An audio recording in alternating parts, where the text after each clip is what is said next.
All right, so hi everybody. Welcome to everybody in chat here, subscribers, members, moderators. Love you guys. Thank you so much for being here, new and old, and also people watching the replay. I'm sorry I don't say hello to you nearly enough. So yes, in just a couple hours, an hour and a half if you're in New York, or an hour and 40 minutes, it's going to be my 44th birthday.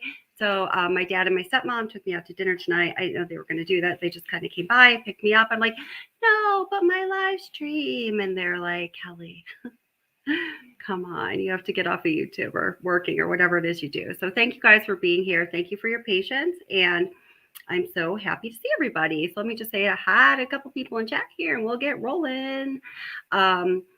I want to know all of your guys' burning questions and answers. I know there's been a ton of live streams, a ton of content on YouTube, a ton of information out there in the social media realm. I'm mirrored, trying to fix my hair and the screen doesn't work. And gosh, you guys and so many other people come up with these brilliant insights. And I think it's really taking us a long way as far as putting together the pieces of this puzzle. Yeah, that's all I'm going to say about that for now, because I have a lot to say, but I want to hear what you guys have to say before I say everything I have to say, because I don't want it to influence you. Not that you're highly influenceable, but you know what I mean. So, oh, hey, Tony B, thank you. Thank you so much. Oh, hey, Midge Elkins, it's great to see you. Thank you. Yes, and a happy new year to everybody. It's almost a new year. So how was 2022 for you? Better than 2021, right? We're past the COVID thing a little more. I think for most people it was, at least. And hopefully for everyone. I wish everyone here and everyone watching the replay to have an even more spectacular 2023. I hope that it is the best year of your life to date. I truly do. I know that we all deserve it, right? So, hey, Brian Hoffman, how are you doing? It's nice to see you. Right. But we know about that behavior and influence, right, Brian? Brian is a fellow behavioral analyst, therapist, professional like myself. So we kind of speak the same language in that regard. Hey, DC Primetime, how are you doing, darling? And Mrs. B, like I told you earlier when I caught you several hours ago in chat, I'm so glad you're back, and I'm sure everyone else is too. You have a family here, my friend. So welcome back. Hey, Lala HK, great to see you. I'm so glad that you're here. Same to American Princess. Jeannie Ramsey, you absolutely rock. Jeannie Ramsey is amazing. And oh, Aussie Girl Jen, so wonderful to see you. So this is my birthday present, isn't it? It's Aussie Girl Jen. I knew you guys were going to get me something. Thank you. Gretchen Fang, hey, how's it going? Welcome. How are you doing? Hey, Gregory Worth. Gregory Worth, we're going to have to talk. Gregory Worth and I were just, communicating through comments in one of the videos, and we both, were kind of leaning towards a certain theory. And I'll just tell you, I don't think he's going to mind. We've spoken about it in chat and in, live stream chats. We were both leaning towards, I think he a little more than myself, the idea that it was very possible that Kelly Gonsalves's ex-boyfriend, Jack D, as we call him on this channel, was involved. I'm moving a little away from that a little more, although I still have some questions, including some questions, especially surrounding the dog, which is one of the things we're going to talk about tonight, even a little more than we did last night. I think one of the first things we're going to look at is Jack D's proximity, like where he lived. It's so close to 1122 Kings Road. I had heard about this or, seen information about it or come across information that led me to realize that, I don't know, like a couple of weeks ago, I kept wanting to build it into my content on a live stream, but there's so much to cover. And Jeannie Ramsey and I actually were just texting before the live stream and talking about that. I don't know if that is a highly known fact. Do you guys know, of the people in chat, who knows that Jack D lives incredibly close to 1122 Kings Road? Can you just put in chat, like, yes, I knew that, no, I didn't know that, or something like that? I'd be really interested to know who knew that. Hey, Kevin, Merry Christmas, everyone, Bashnik. You're going to have to change that to Kevin, Happy Birthday, Kelly Bashnik. Oh, man. Hey, Kathy Baker, welcome. How are you doing? Hey, Kay Braze. Hey, Luth Lexer, great to see you. Allegedly. Everything's allegedly. See, are you kidding me? Hey, Susan Dodge. I'm afraid I'm going to mess up your last name, but welcome. I'm glad you're here. Hey, Miss Mary, how's it going? Hey, not there yet. I like that. We're never there yet, right? Hey, Cash Chick, it's great to see you. Always so happy when you're here. Did you bring me Aussie Girl Jen for my birthday present? Thank you for doing that. Hey, Jennifer Griffith. Hey, Chains No More. Nice to see you as always. Hey, Starseed, how are you? Yes, you knew that. Okay, Starseed knew that. Susan Dodge knew. Aussie Girl Jen knew. I guess a lot of you do know that. So perhaps this is a well-known thing. So Lala HK adds a little bit of spice to that little factoid that we're talking about, saying both Jacks live in walking distance, or I like to say a stone's throw. Let's see. And if guys, I'm just saying hello to people. If I see them, if I miss you, please don't take it as anything personal. It's absolutely not. Hey, my girl, Lee RD, how are you doing? Lee RD and everybody else, just a little channel situation tomorrow night. God willing, I'm planning on doing it unless I have another surprise birthday thing come up with a family member. If that happens, I'm not going to try to squeeze everything all into one, but I think my dad and my stepmom are the only people trying to take me out to dinner for my birthday. So tomorrow night, we're planning to do a Watts live stream following up on the last one where we were talking about just everything Watts and Chris Watts' confession and how the mistress fit into the picture. And I featured Lee RD's theory, although I emailed her too late for her to get on the live stream. So tomorrow night, if you want to check in, Lee RD, would love to have you come up and talk about that. Hey, Christopher Chris, how's it going? Oh, no, you didn't know about it. And some other people are saying, no, they didn't know about it as well. Let's see. Gregory Worth knew about it. Joan Bradley knew about it. Lex Luthor allegedly knew about it. I love that. So funny. Allegedly. Everything's allegedly. Yeah.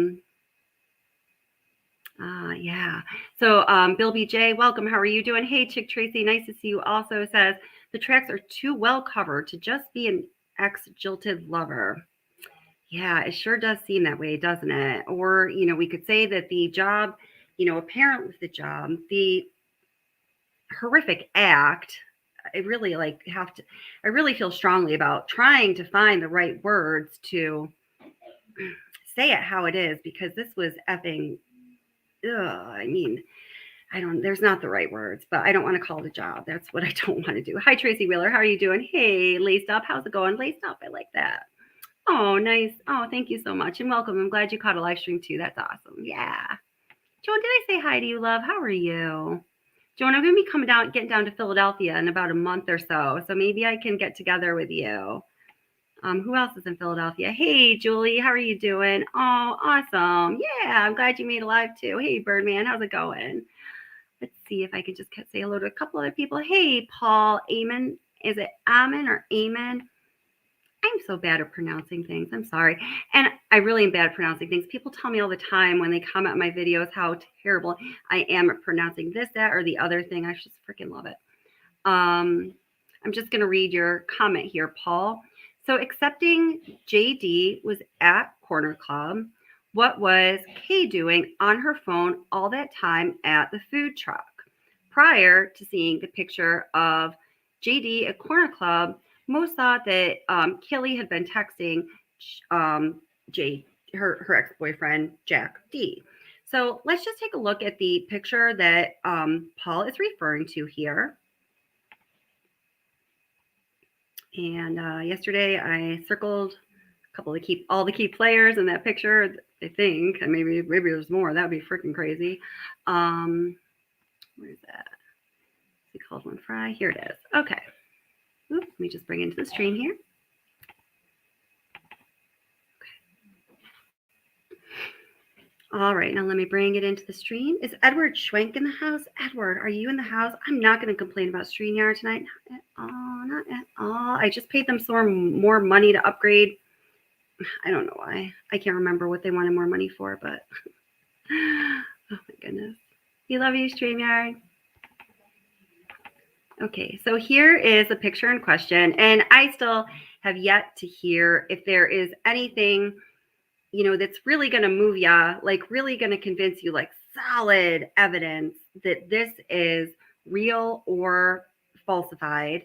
I tend to believe that it's not real. I just think that this is too crazy.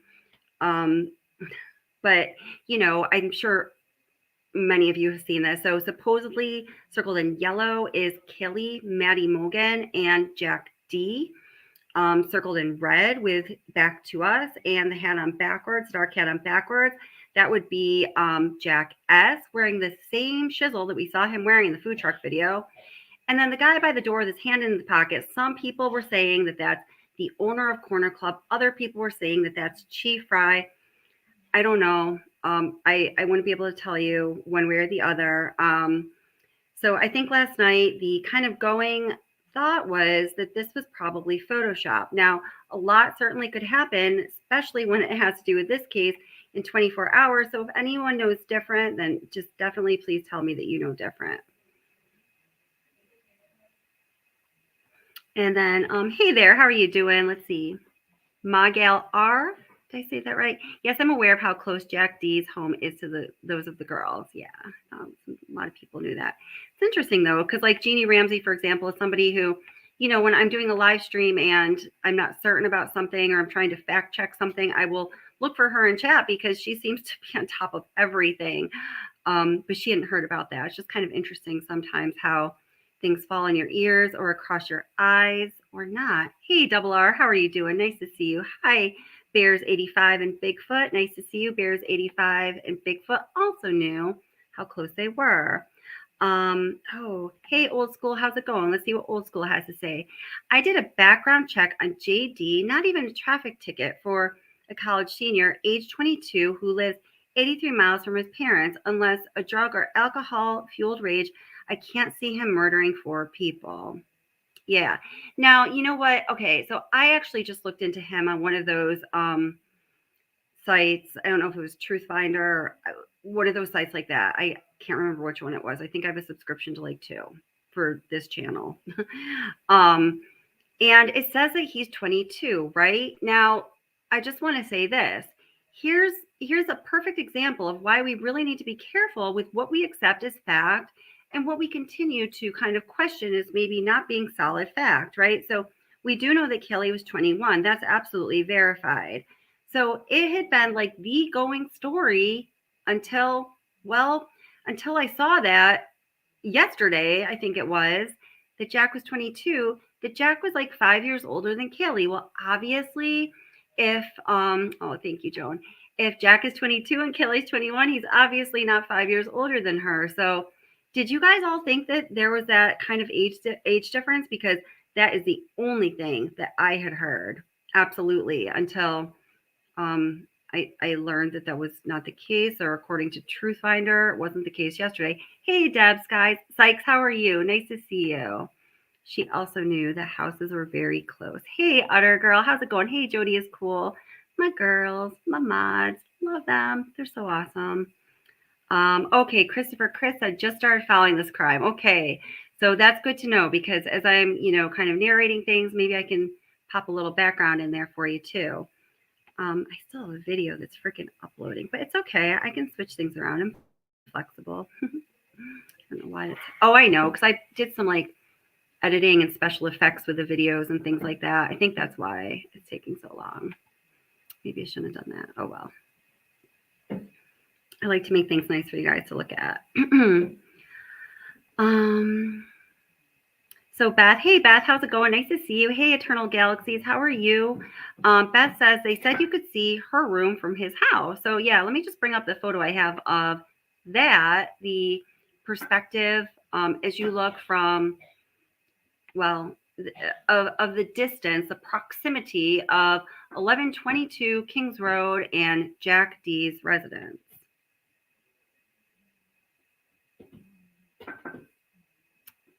Let's see. So, okay, there we go. Just open this file and bring it into the stream. It's a little bit blurry. It's not the best picture, but I mean, you get the idea. So, right, who cares about that?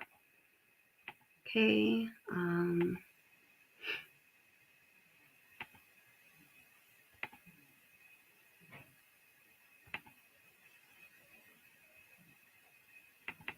Okay, here we go.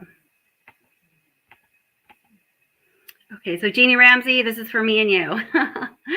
So here we go. So circled in red is the circles are a little crazy because I had to write them like, using my mouse. Okay, so circled in red is 1122 Kings Road, which is, the house, the residence of Kaylee, Maddie, and Xana, where Ethan was staying that night where this terrible crime occurred. And circled over there towards the right-hand side as I'm looking at my screen, in yellow is Jack D's house. So, I mean, it's literally practically stone's throw if you've got a good arm, you know what I'm saying? And yeah, I mean, if there were windows on the side of the second and third floor, and why can't I remember if there are or not? I think there's, no, I don't know. We're going to have to look at that. I can't believe I can't recall that right off the top of my head. People could stare out their windows at one another like Romeo and Juliet and make ugly eyes at each other, right? So that is like super freaking close. I don't know. What are we going to say? A football field? 100 yards? Maybe $150 at most. So not probably less than that, right? So yeah, that's really, really close. So for those of you that did not know about it, there you go. It's pretty crazy. Let's see. Oh, is Rosie in the house? Let's see. I just saw Keschick say hi to her. Hi, Rosie. How are you doing? It's great to see you, my friend. I haven't seen you in a while. Happy New Year. Happy holidays to you. And I'm very happy to see you. I'm glad that you're here, sweetheart. So. Oh gosh, Birdman says, hey, do you cover the Summer Wells case? Somebody needs to keep it in the spotlight. I did. I've done a couple things on the Summer Wells case just to talk about different aspects of like the being a behavioral therapist, the family dynamics, kind of psychology aspect of what's going on in that case. But as far as covering the true crime aspect of it, I just stayed out of it because sometimes everybody runs over to a case. It just gets a little too crowded. Things get a little, people kick each other, Let's see. Hey, Stevie, how are you doing? Stevie says, I honestly forgot what I know and don't know in this case. There's so much. Amen. That is so well said. I totally feel you on that. Yep.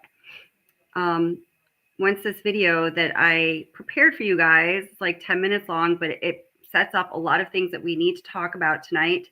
Once it finishes uploading, Stevie, that's basically exactly how I started the video. It's exactly what I said.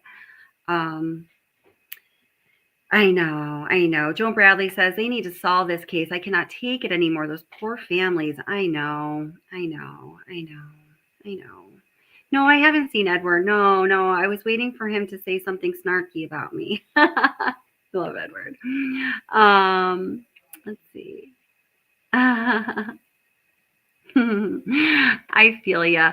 Bill BJ said, if the next live is Watts, I'll pass. Nothing against Kelly. I just can't stand that case. I feel you. Listen, a lot of people feel that way. A lot of people feel that way. Obviously, the name of my channel is Watts the Obsession. Some people look down on that, and that's okay. I'm not saying that you do, but I truly, really believe that there's issues of justice in that case, and I also believe that there's, issues of, there's life lessons, observable relationship and human dynamics that we can see and watch play out in that case that are important to bring to the awareness of people. So for that reason, I still go back to it.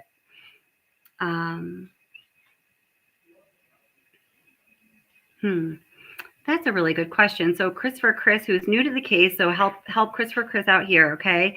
Says, when all the previous situations were going on at that apartment and the police being called so much, did the university step in? That's a really good question. I know in one of the police body cam footages at one point, the officer said it was a dude that, came to the door. At first, it was a female who had answered the door. Now, I want to point out, this is the September 1st body cam footage that was received by Lana from Truth and Transparency. So shout out to her for that. I was just watching a video that Plunder did on that same body cam footage. Now, Plunder is just the bomb. I'm sure that almost all of you are subscribed to Plunder. Creator Paula Mooney is amazing. She is first class all around, 24 hours a day, never anything but. So if you're not subscribed, I always say don't walk but run over to subscribe to Plunder. She just put out her, version or whatever of that body cam footage, and she took the time to blur out all of the faces in that body cam footage of people who are not police officers or not victims. She explains why in the beginning of the video. I think it's absolutely amazing that she takes the time to do that, guys. If you don't, know, just like if you don't do video editing, why would you know anything about it or what that's like? I can't even imagine how much time it takes to blur out all of the faces of people who are not law enforcement or victims in that, police body cam footage. So she went ahead and did that. Anyway, going back to my point, she was making the point that a lot of people were saying in that September 1st body cam footage where police are responding to 1122 Kings Road due to a noise complaint, which seemed to be a common occurrence at that residence. We'll get back to that too. A lot of people were saying that at first it was surviving roommate Bethany who opened the door for police. Police asked, I need to speak to somebody who lives here. I don't know if they said, do you live here? I just don't remember. But whatever it was, the way she responded to police indicated she did not live there. So then people, including myself, because I'd heard someone say that and I just believed it, which is not something I usually do, but in this case I did because we're all human, said, oh, well, hey, there's something we know about Bethany. It certainly doesn't mean that she's even willing to commit a crime, but we do know that she's willing to lie to a police officer. I remember saying it during a live stream that I don't think I would have had the cojones to do that. I wouldn't now just because I just wouldn't, because whatever you have to lie about isn't worth the trouble. Well, maybe it is, but whatever I would have to lie about, I don't think would be worth the trouble, luckily. But when I was a college student, I don't think I would have had the nerve to do that. So then the extension of that was like, what does that say about Bethany? And listen, hey, I'm not saying it says anything terrible or whatever, but it just is a question. We can take that question off the table. Paula from Plunder and her wonderful self pointed out to us that, as she looked closely at this, really was able to tell that it was not Bethany. So there's yet another Idaho 4 rumor that we have to squash. But anyway, after the girl answered the door, two dudes came to the door and the police were talking to them and they were saying the cops were saying hey, the guys were getting a little sassy with them or whatever. Do guys get sassy? Some guys get sassy. They were just talking back to him, kind of being a little uncooperative. So the cops were saying, listen, we'd rather just keep this as a noise complaint rather than have to go to the Greek council. And, I guess because many of these people here at the University of Idaho are Greek. So when saying that they're Greek, many of you do know, some of you don't know, that means that they are involved in fraternity or sorority life. So I guess for the cops, they know if they're going to hit them where it hurts, they're going to go to the Greek council. Or maybe they know that as far as communicating back to the university, I don't know, if it is a Greek, student or a Greek house, meaning like a sorority or fraternity house, do cops usually go to the Greek council before they actually go to the University of Idaho? I don't know. Something to ask, but it sounds like Chris, to answer your question, which was, with all the previous situations were going on in the apartment and police being called so much, did the university step in? It kind of sounds like they hadn't yet, but I don't know. So if they hadn't, maybe there's a lesson there that maybe there does need to be a tighter communication between law enforcement and the university.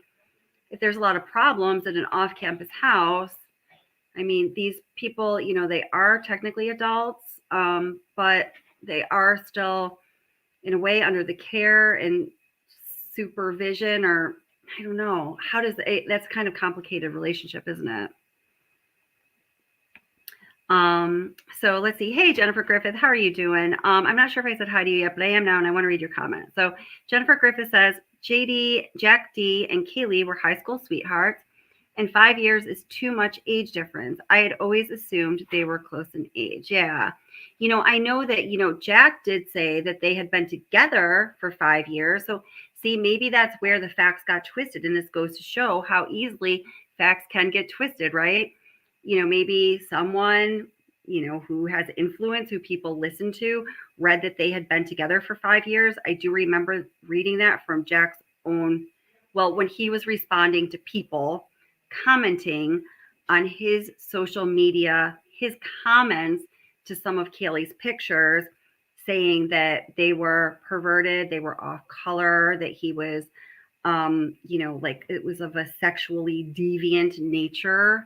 And he was saying like, hey guys, we were like, well, he wasn't saying like, hey guys, he was like, hey guys, he was really fired up about it and said that they were together for 5 years. I do know that they went to their prom together. We have some pictures of that. And yeah. So Peach Bomb. Oh, I love that name too. Welcome. How are you doing? Exploitation Nation USA. Another great name. Welcome. Gosh. Huh. So I'm wondering what you're talking about here. If you'd want to clue me in. Lex Luthor from CDT said Olivia interviewed the parents and they confirmed it. I wonder what that could be.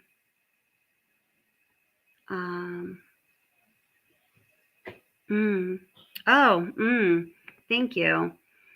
Chronicles of Olivia met with a Gonsalves family yesterday, and he vetted the photograph. The photograph is authentic. You can see it on her channel. Oh, it's okay. Here's something about my channel. Welcome everybody, old and new, watching the replay, here live. Love you all. I'm glad you're here. Here's something about my channel. I don't care if you mention other channels. I don't really want you to like slam other channels. Please don't do that. But especially if you're just telling people that there's information that a channel provided, like I don't think by any means my channel is going to do it all or provide it all. Like I watch other channels. I know you do. Like we're a community. It's all good. I think like my thought is we're all working towards justice, and I'm not a viewer hoarder.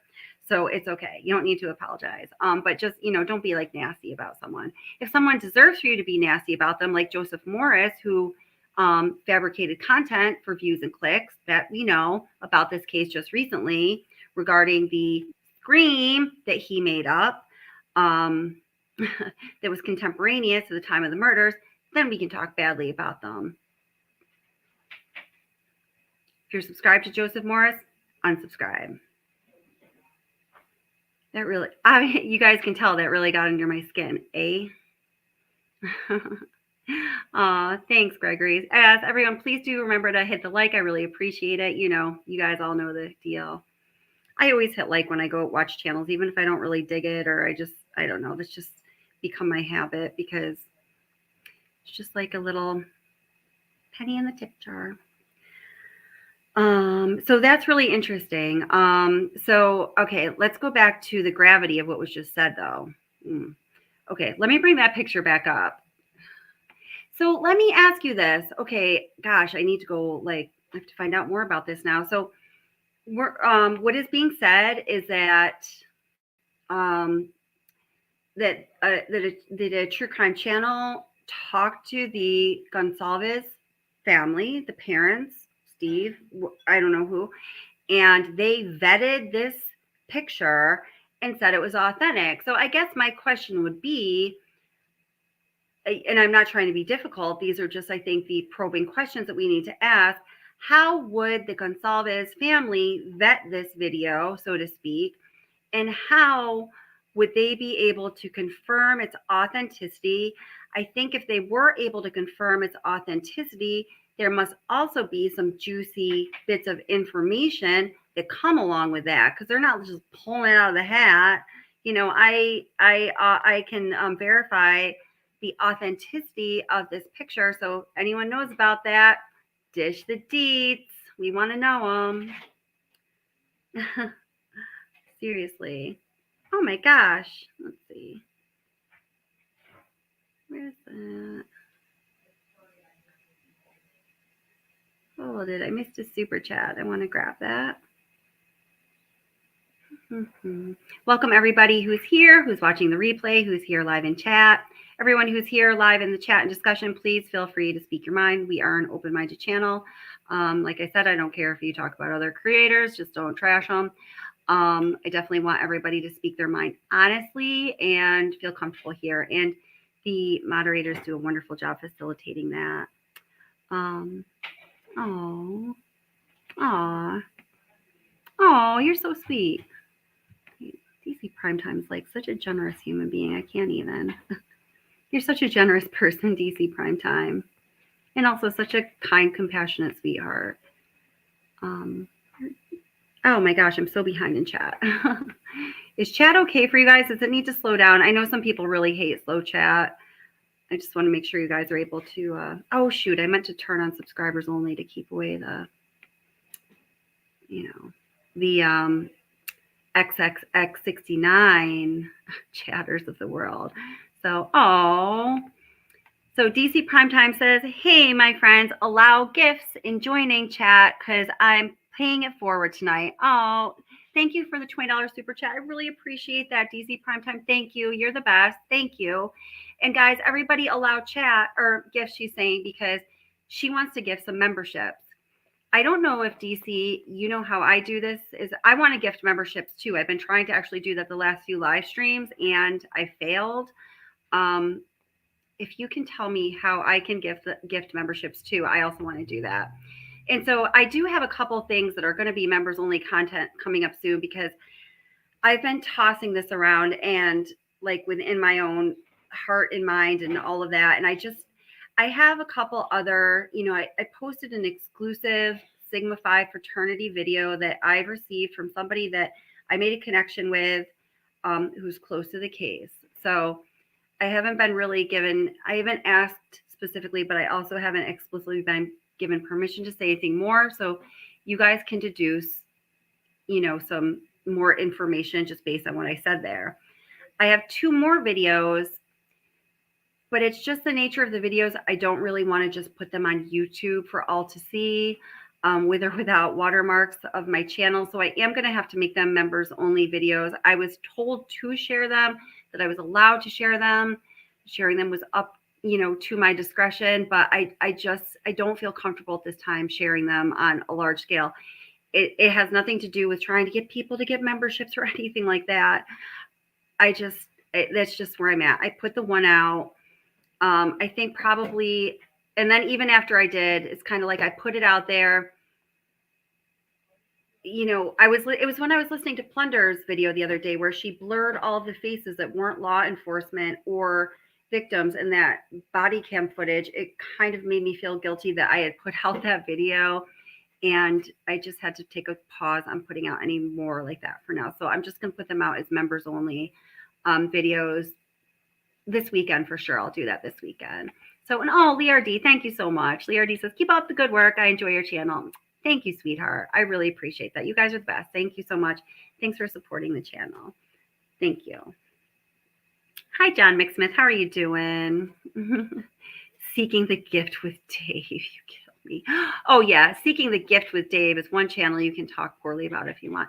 Guys, it was just 1 year ago today, by the way. For all of you, those that have been with this channel for a while, and then we're just going to move past this. It was 1 year ago today. Well, actually, it was on my birthday. So in an hour from now, it was a live stream the night of my birthday when a lot of you guys were in the chat, and that person started coming at me. And I think it was the next day when I received the email from Don Joe calling me the big C word and several other things for things I didn't do. It's an anniversary. Oh, good. That video stopped uploading. So I'm actually going to bring that into the stream. But, oh, wait, hold it. I want to bring back this picture. I thought I put this back up, but maybe I didn't. Let me bring this into the stream. So here we go. So again, this is a picture that people are saying that a channel spoke with a Gonsalves family just yesterday, and they were able to somehow verify that this picture was authentic. And I'm going to try to catch up in chat in current time here and see if any of you had any additional information about that.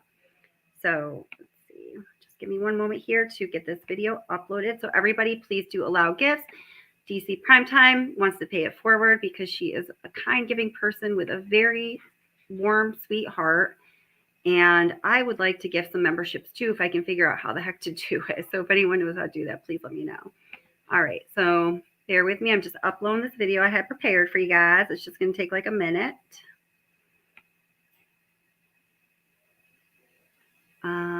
What did I call it? Oh, I know. I just called it U of I because I was trying to hurry. Let's see. U of I.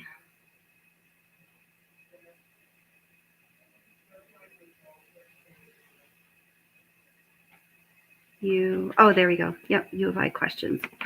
Thank God it's there. Oh my gosh. Oh my Lord.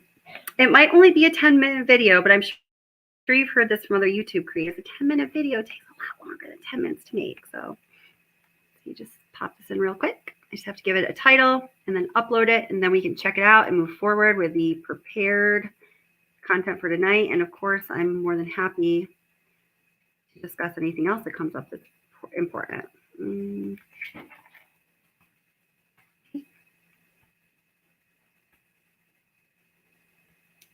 Not monetizing, so that makes it easy. Oops. Okay, so I'm just uploading this video. It's just going to take another second here, and then we're going to watch it and move forward answering some questions. So I don't even want to get ahead of myself. I'm just going to wait another 30 seconds till this is up. Public, no, I'm going to make it unlisted for now.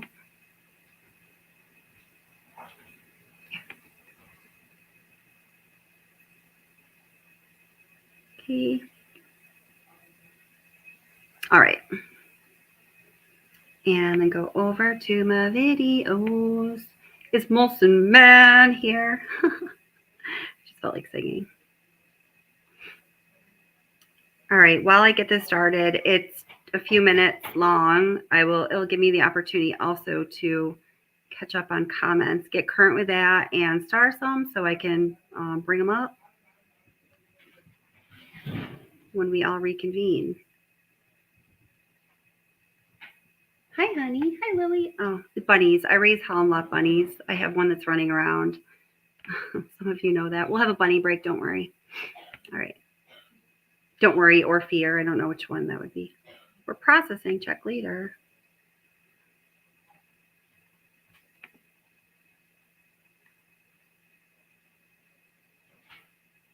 Okay, so that should just take a minute then. God pray.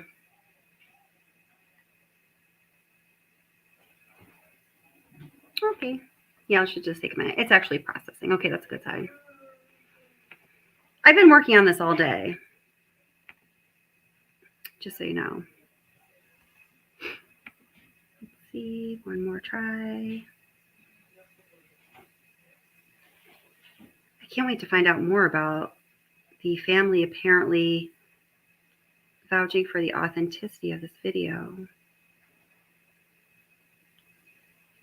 Okay, I guess it's not ready yet. Okay, it's going to take a few. Let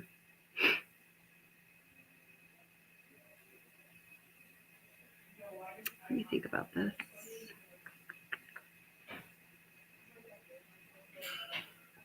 Okay, so let me just grab some questions here. It's just going to take a couple minutes. Questions or answers. Maybe some of you have already answered. Oh, and you know what? I'm going to, that's awesome. Cool. Aaron on the side of caution says, yay, I got my first membership ever. Thank you, DC Primetime. That's really like amazing of you. And Esther, I'm so glad you're here. Thank you for all that you do. Let's see.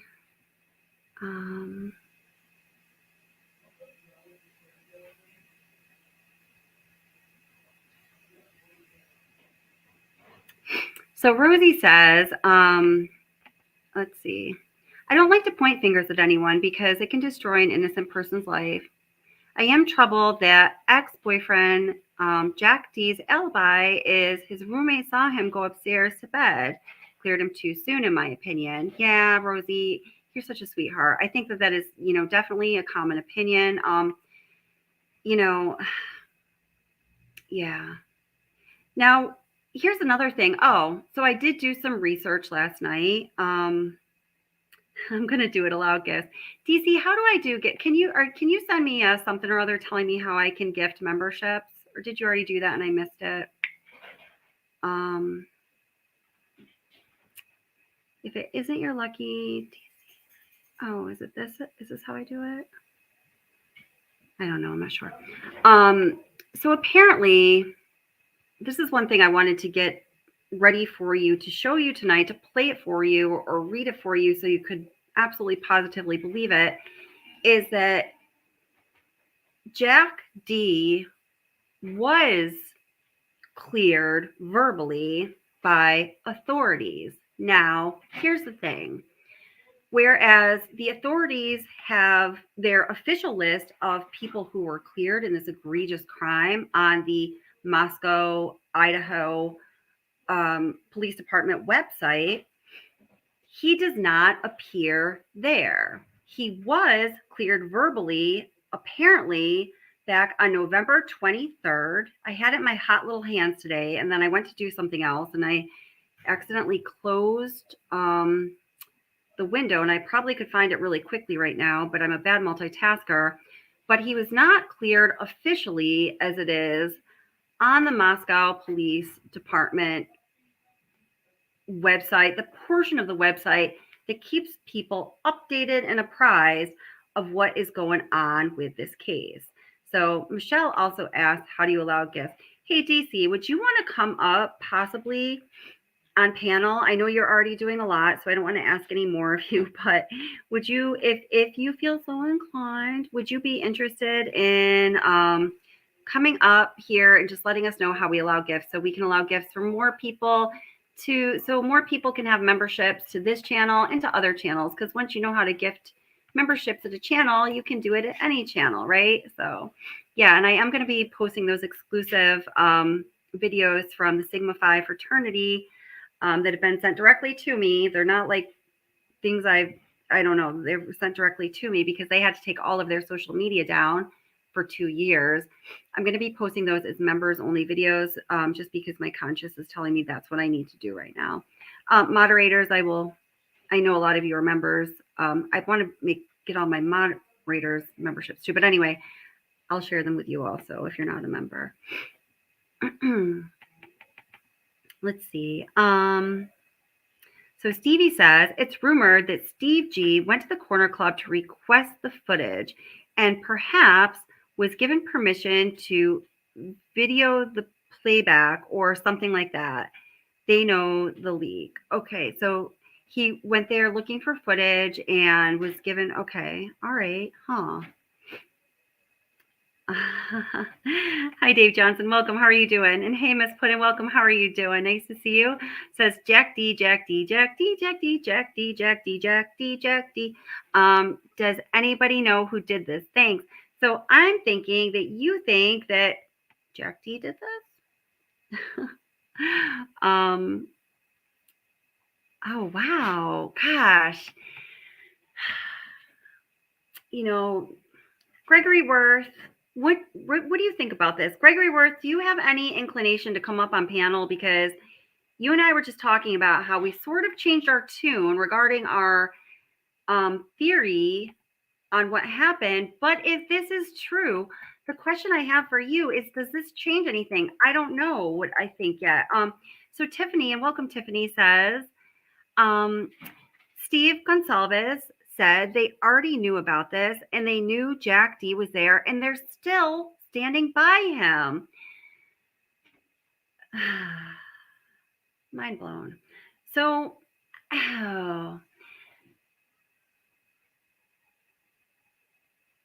okay. So one or the, okay. My head is spinning.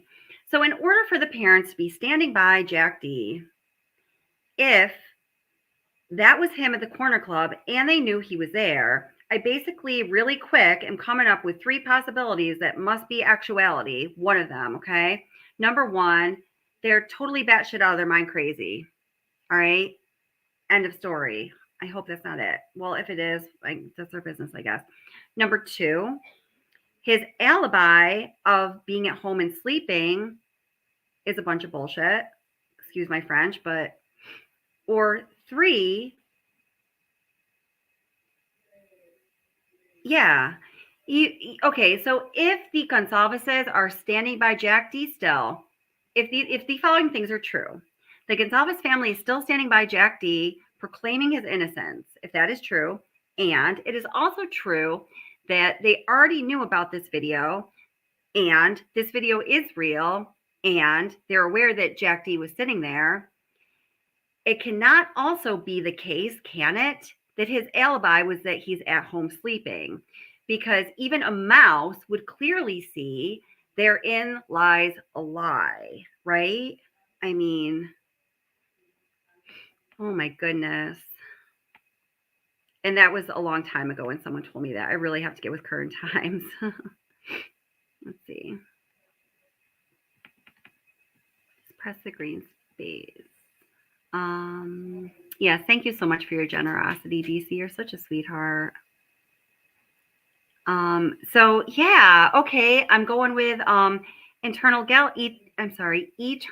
not internal, galaxies here, saying to Stevie, then it looks like the cops lied to them too. So yes. And Aaron, on the side of caution, this is like exactly what I was just thinking. This case is all over the place.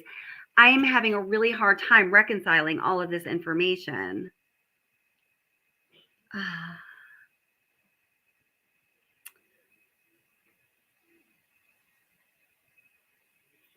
A supposedly JS roommate. I couldn't wait. That didn't make sense. I want to read what you're saying, Paul, but I think like you, I know I do this when I'm in chat, when I chat all the time. I like get a couple words a little mixed up because I'm like trying hard to type or trying to type really quick. I think that's what happened. So I want to read your one comment, but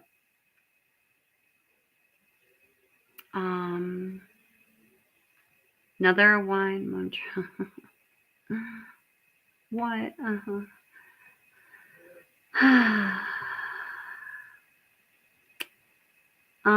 Bye-bye, Mystic Ty. Okay, goodbye. All right. Let's see.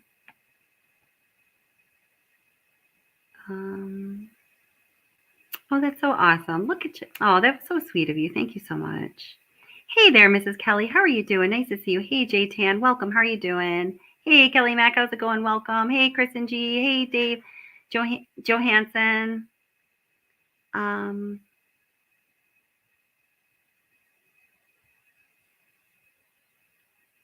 Well, yeah. So I felt bad after I was watching Plunder's video. I was saying, and you'll go watch Plunder's video, and you'll understand why. So I don't want to have to explain myself on that. You know, I really think a lot about what I put out as far as content on this channel. I think things through thoroughly, and sometimes things will come up that'll make me think differently than I thought a short time ago. And I think most people can relate to situations in life where that happens because we're human beings and we change our mind and things are fluid and things change and we kind of change with the circumstances and the facts around us. Oh, that's awesome, Beach Bum. Awesome. That's great to hear. I'm so glad that you made it here. So the outside girl says, I also saw that channel says that the picture is legit. Okay. Gosh. Lex Luthor, this is a really great question, I think, as well. Why not release the 911 call, Chief? We know you've cleared all of the summoned friends and people on the 911 call. Yeah, so, so why is that? Hey, Willow, welcome. How are you doing? I think that would be a great idea, too. I wish that he'd release the 911 call as well. I'm hoping that there's a good reason why he didn't. I haven't seen Kurt Stacy lately. No, I haven't. Let me see if that video is ready yet, because this is going to get to a lot of things that I want to discuss with you guys. Oh, good. It is. Yay. All right. So I'm going to bring this video into the stream. Then we can get moving along at a quicker pace here. Okay. So welcome everybody who's here. Thank you for being here. Welcome everybody in chat and watching the replay. Old friends and new members, because DC Primetime is so kind and generous. And I still need someone to tell me how I can gift memberships, because I would love to gift you guys a bunch of memberships for my birthday. Oop, not invite, but share. And thank you, especially the moderators that were holding down the fort when I was trying to get the stuff ready. I really appreciate you. Okay. All right, here we go. There are so many questions to be answered in the University of Idaho tragedy.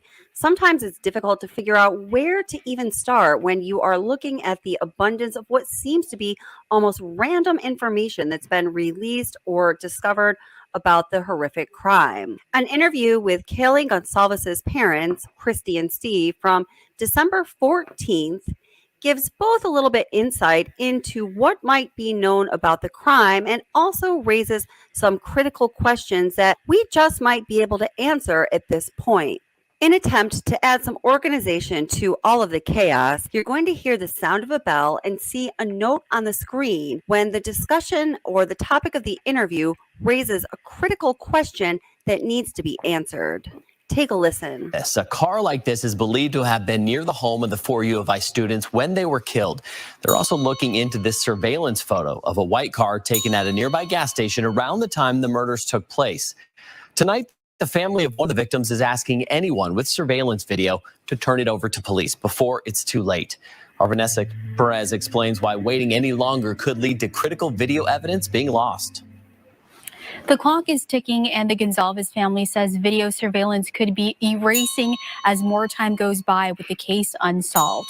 No matter how insignificant it may seem to you, it could help investigators crack the case. I want this person found so bad. A plea from parents desperate for answers to their daughter and the other victims. The Gonsalves family fears video evidence could be disappearing. It's the community that can help. So we really feel like that's a very technology savvy generation in that town, all those college students. So that's an asset. And to not take advantage of that asset seems pretty naive. The Gonsalves family says they want to do anything they can to help the investigation, but believe investigators could be missing the mark. Imagine if you're a parent and you have pertinent information to this, like that dog, and you're asking me to just shut up. It's not going to happen. I'm going to find a microphone and I'm going to talk to it, and I'm going to tell people this is important. Whether it helps solve the case or not, how can you eat that? How could you suppress that? It's something you know could help your child. And help everyone in that house find justice.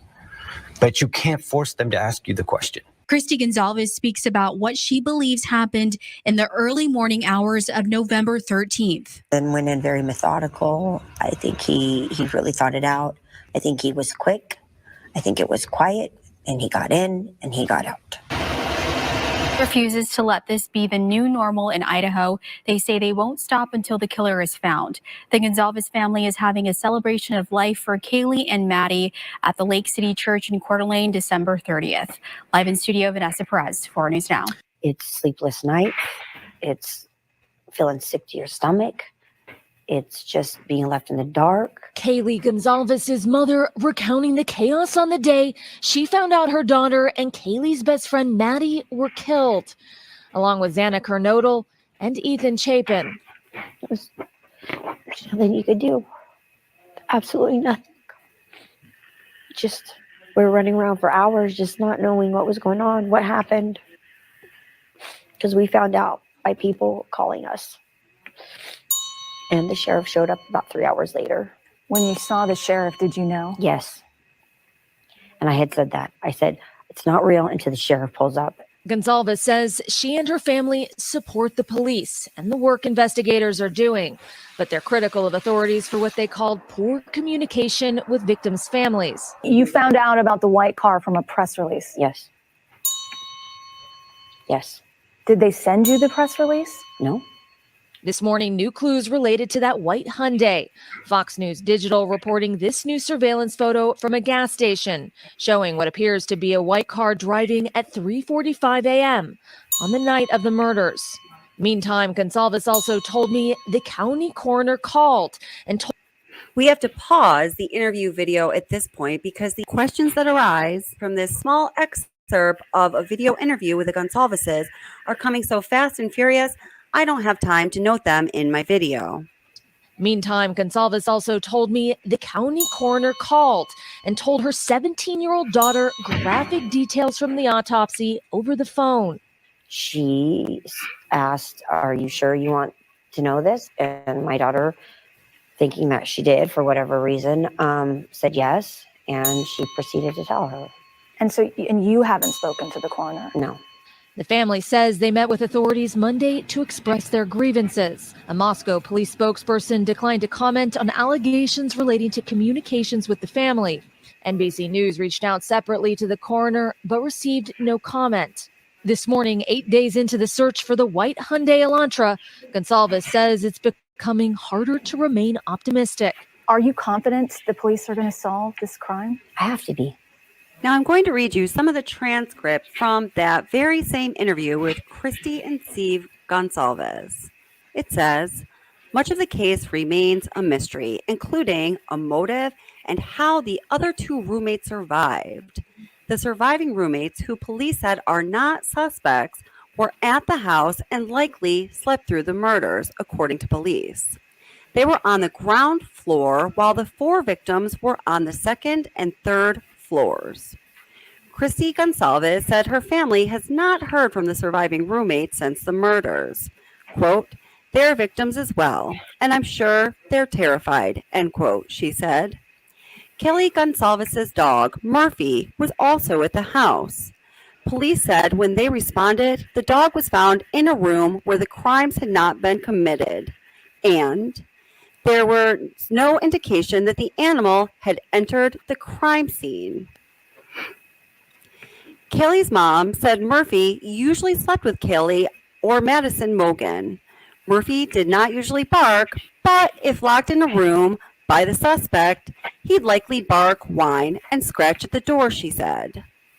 She loved that dog and she took him everywhere, Christy Gonsalves said. As police withhold some of their information, Christy Gonsalves said she's desperate to know.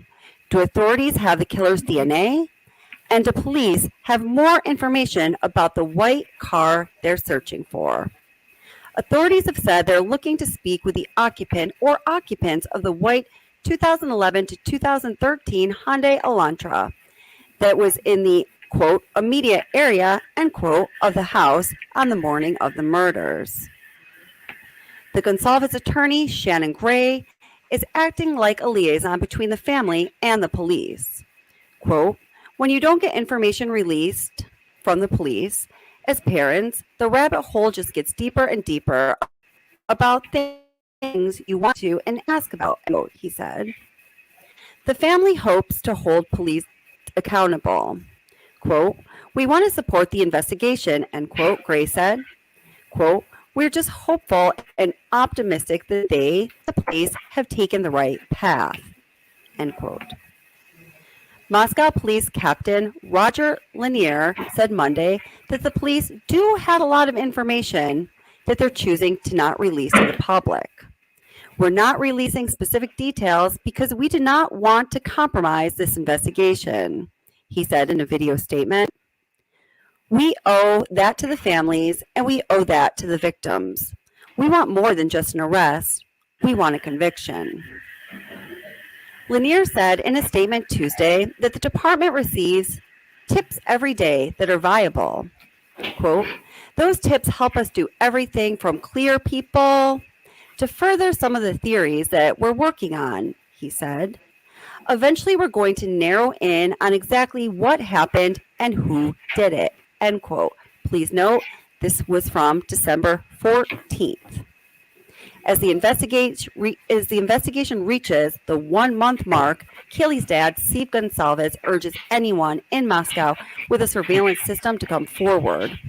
He said he's worried that now that a month has passed, some of those key videos could be erased. You could save this case, he stressed.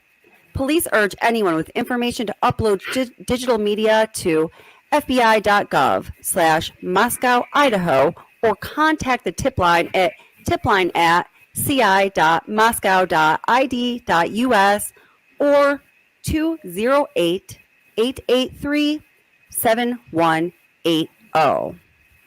Okay, so let's go over what we know so far about the timeline and Okay, so just one moment here. landlord on Linda Lane, which is the street that faces Taylor Avenue, and about 3/10 of a mile from the house. Okay. Just one second here. Murders and obtained footage from that night. He also disclosed that there was a white vehicle that drove past the house, heading westbound on Taylor Avenue. Hold on, just grabbing something for you guys here. 2:45 and 3:15 a.m. So it does appear that police have known about those vehicles since the very beginning, but are now choosing. All right, just 1 minute here. So hold it. I'm just getting a little piece of information verified that I want to share with you guys. And I have to send it from my phone over there. Hold it. Okay. So what do you guys think of all of that? I mean, just, it really struck me that in that short couple excerpts from that interview with Kelly Gonzalez's parents, who have obviously been the most outspoken by far in, this whole case. And really until well, we've heard a little bit from Ethan's parents, right? And recently we've heard from Ben Mogan, who is Kaylee's father. Now, interestingly, I'm not sure if you guys have heard this or not, but Ben Mogan claims that investigators have been exceptional with him. He basically says, and now I'm paraphrasing here, that investigators have gone above and beyond in their communication to him. In fact, he says that somebody from the investigation team calls him every single day to, apprise him of what is going on with the case. So, that's pretty amazing. And it's definitely different than what we're hearing from Kelly Gonzalez's parents. So, as always, I feel like we can look at the two different options here. Is the difference because some random reason why they are being treated differently, which, could be the case, but probably not? Or is it because Kelly Gonzalez's parents have become rather outspoken and investigators now are apprehensive in, giving them information because they're afraid that they're going to speak out about it, which is absolutely their right to do. And I understand why they're doing it. I'm definitely not saying anything negative about them whatsoever.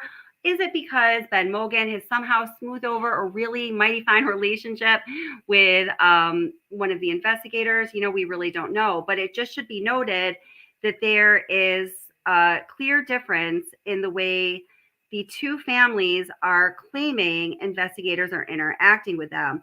Now, I also think that's kind of interesting. It leads me to another question. Now, the Gonzalez family, as we know, claims that they're very close to the Mogan family, and I believe that to be true. I have no reason to doubt what they're saying in that case, not at all. But if they are so close with Ben Mogan and Maddie's family, and again, I do believe them in saying that, and Ben Mogan is getting this exceptional level of communication from investigators where they're communicating with him every single day.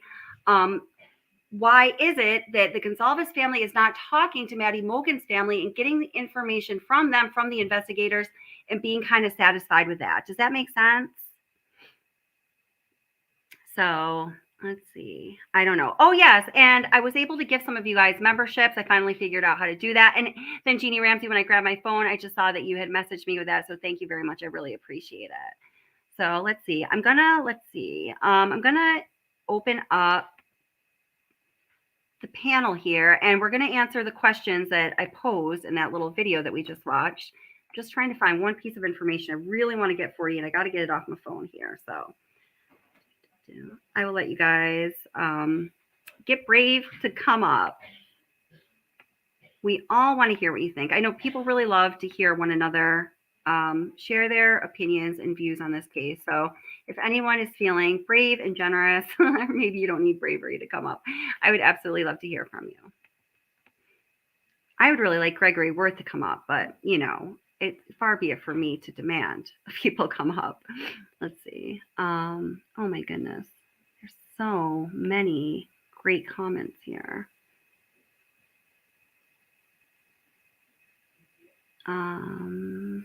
Not helping with this. Oh yeah. So Hey, the Rockaways. How are you doing? Hey, J-Luck. Welcome. How's it going? Let's see. They just want the same treatment. Are you talking about the families? Yeah. Yeah. Let's see. Oh, good. Oh, look at Gregory. He's such a great sport. Love Gregory times a million. So, How are you? hey, Gregory, is this my birthday present? Thank you so much for coming up. My pleasure. So what do you think about this information? Because okay, well, first of all, let me make sure that I'm, I'm saying what you believe and what you might believe now correctly. Because I was kind of speaking for you there.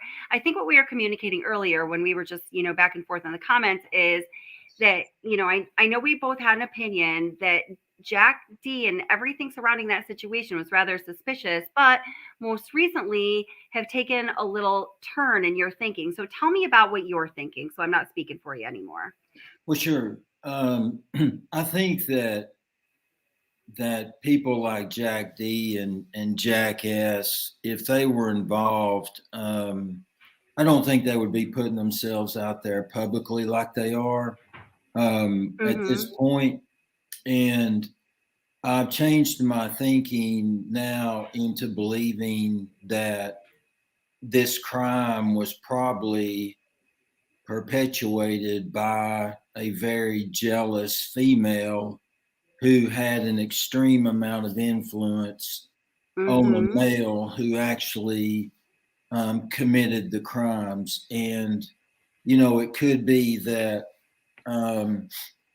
there was this case some time ago where a boyfriend of a girl had hooked up with a girl that the girlfriend knew, and she convinced him to unalive the girl. So Oh, wow. Yeah. I just think that it's more of that type of a crime now. And I'm not saying that the fraternity could not have some role in it. But as far as Jack D and Jack S and Adam and all, I just don't really think that they may hold some information, but I don't believe that they're key players in the actual crime.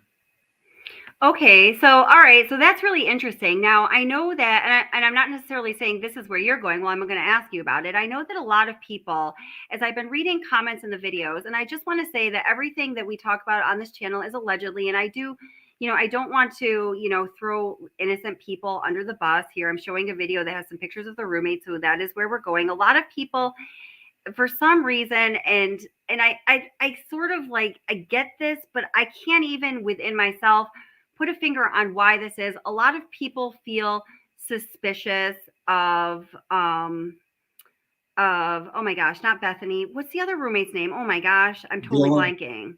Yes, Dylan. My gosh, the tall one. Do you have a female in mind, or is it just a female in general?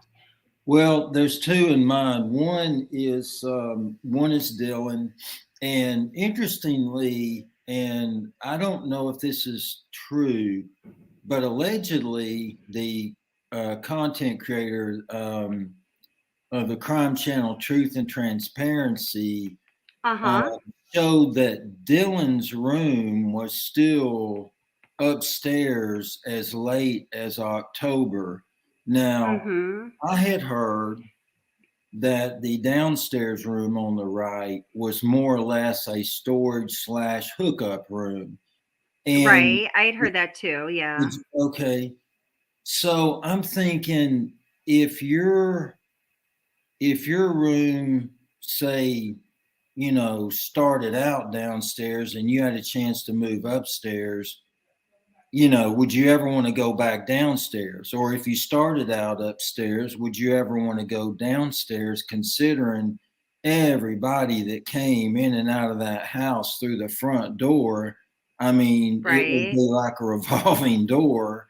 Oh my God, I know. Yeah.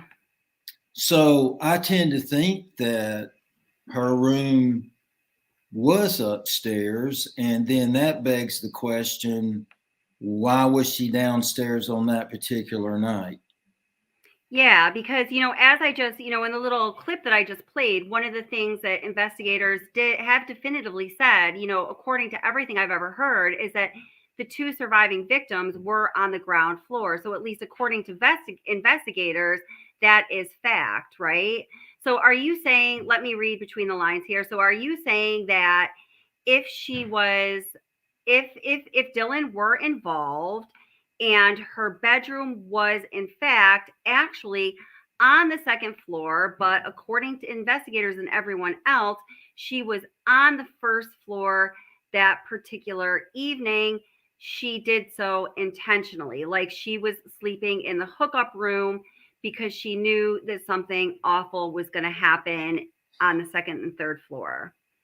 That's allegedly, where my thinking is going. I mean, I don't have any proof of that. And it could be that she even was in the same room with Bethany, We don't know that either. All Oh, we sure. know is Yeah. Because they were in the that's a really same. good point. They didn't say separate bedrooms. Yeah. Like, Mhm. Maddie and Kaylee were in the same bedroom, but, that was not known until Steve Gonsalves went ahead and said so, a while after, the world found out about these horrific crimes. So, Right. oops, this is the one where I have them labeled incorrectly. Let me take that down. I have one where they're labeled. I labeled 3R and 3F, but that's actually floor 2. So I want to get the correct version up. So yeah, that's very interesting because, on the second floor, well, let me see if I can get the right one up, but, on the second floor, if we look at the, the layout of the second floor, I think this is the right one here. Let me try to bring it up. Yep, it is. Okay. The house is what it is.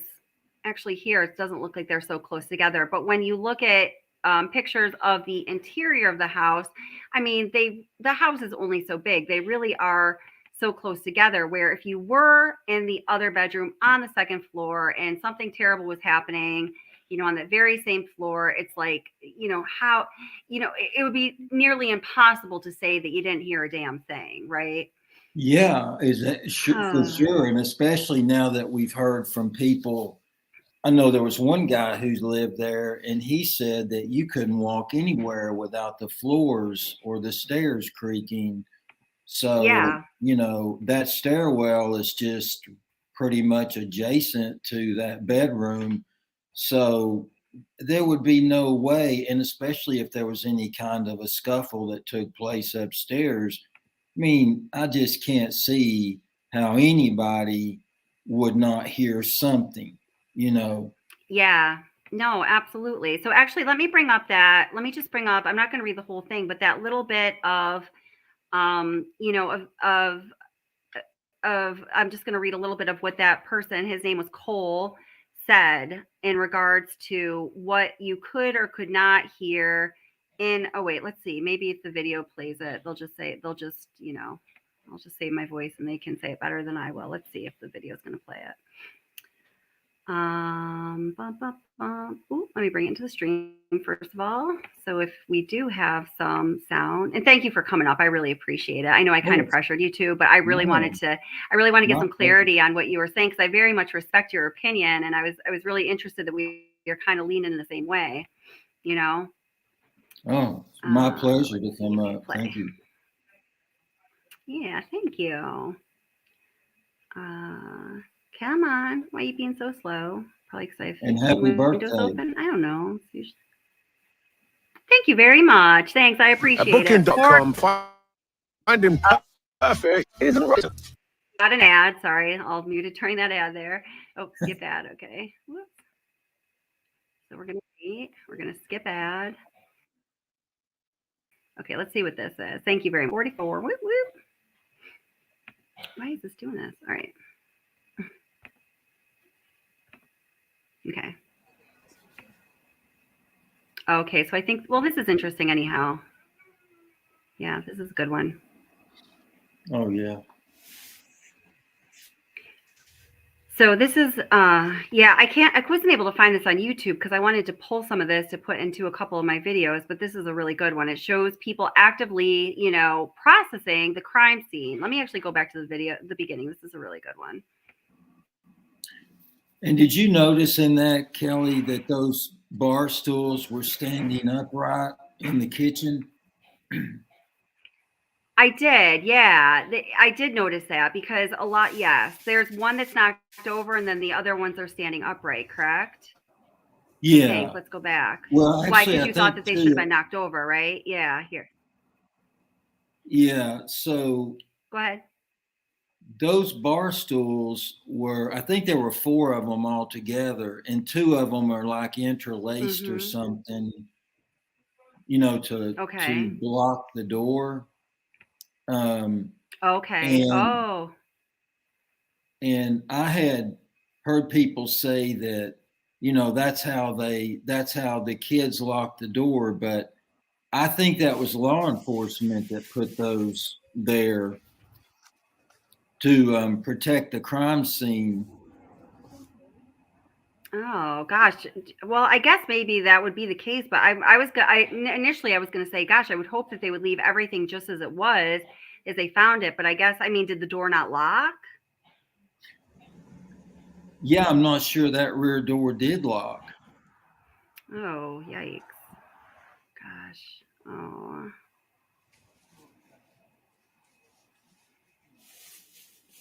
Oh, so creepy. That just gave me the chills. Just to see that here. Yeah. Yeah. Here, wait, I want to play this again. Just looking at, this is a really good one. There's Chief Fry. So just looking at them processing the scene, and particularly for me, when they are standing in the woods there and you can see into the house, it's just like, ooh, it makes me feel weird. Yeah. Yeah, that whole house gives me bad vibes, and you Oh know, gosh. It's like it's really just like standing. It just feels so open, and I don't know. it really does. I guess the way that they, did the landlord did the addition. Yeah, that just, I really just feel like I can just feel that somebody was like in the woods there, like creeping out. I just feel that every time I see a perspective from the woods here like this, it gives me goosebumps. I don't know. Yeah. But No, it's definitely. just the way that the landlord put the addition on the house, and certainly we understand why. It was like a lucrative deal. He has this hot little piece of property in this, college town, whatever. He wanted to maximize his investment on his property, get as many kids in there as he could each year, all of that stuff. But the way that the addition had to necessarily, I guess, extend down to another level where there had to be another entrance. So there were entrances on different floors. It just makes the house feel very exposed. Oh yeah, it was definitely exposed, especially in the Yeah. rear. With no Yeah. blinds. Yeah. And like Yeah. you said, Kelly, I Yeah. mean, somebody parked up there in the back. I mean, they had a clear view of whatever was taking place on that 3rd level. Yeah. Yeah. It just really is, and some people were saying, hey, K-Brace, how are you doing? Welcome. Some people were saying that, hey, that, Hey, Clay, that apparently, the students felt safe and, in that home as a prospect when they were looking, for places to move because it was on a cul-de-sac. But kind of to me, it seemed like one of the only properties in that whole area that was really had this kind of secluded vibe to it, I don't Mm-hmm. know. Yeah, I it don't did. know. When you were just talking about girls, Gregory, about girls that influence, like guys and stuff to do certain things, I keep thinking about that one kid that literally the girl told him to, hey, end yourself, turn your truck on, and just let it run. Yes. Yes. That Oh in gosh. my head. Yeah. No, I know what you're talking about. What was the name? Wait, who? Wait. His own life. Like, that's crazy.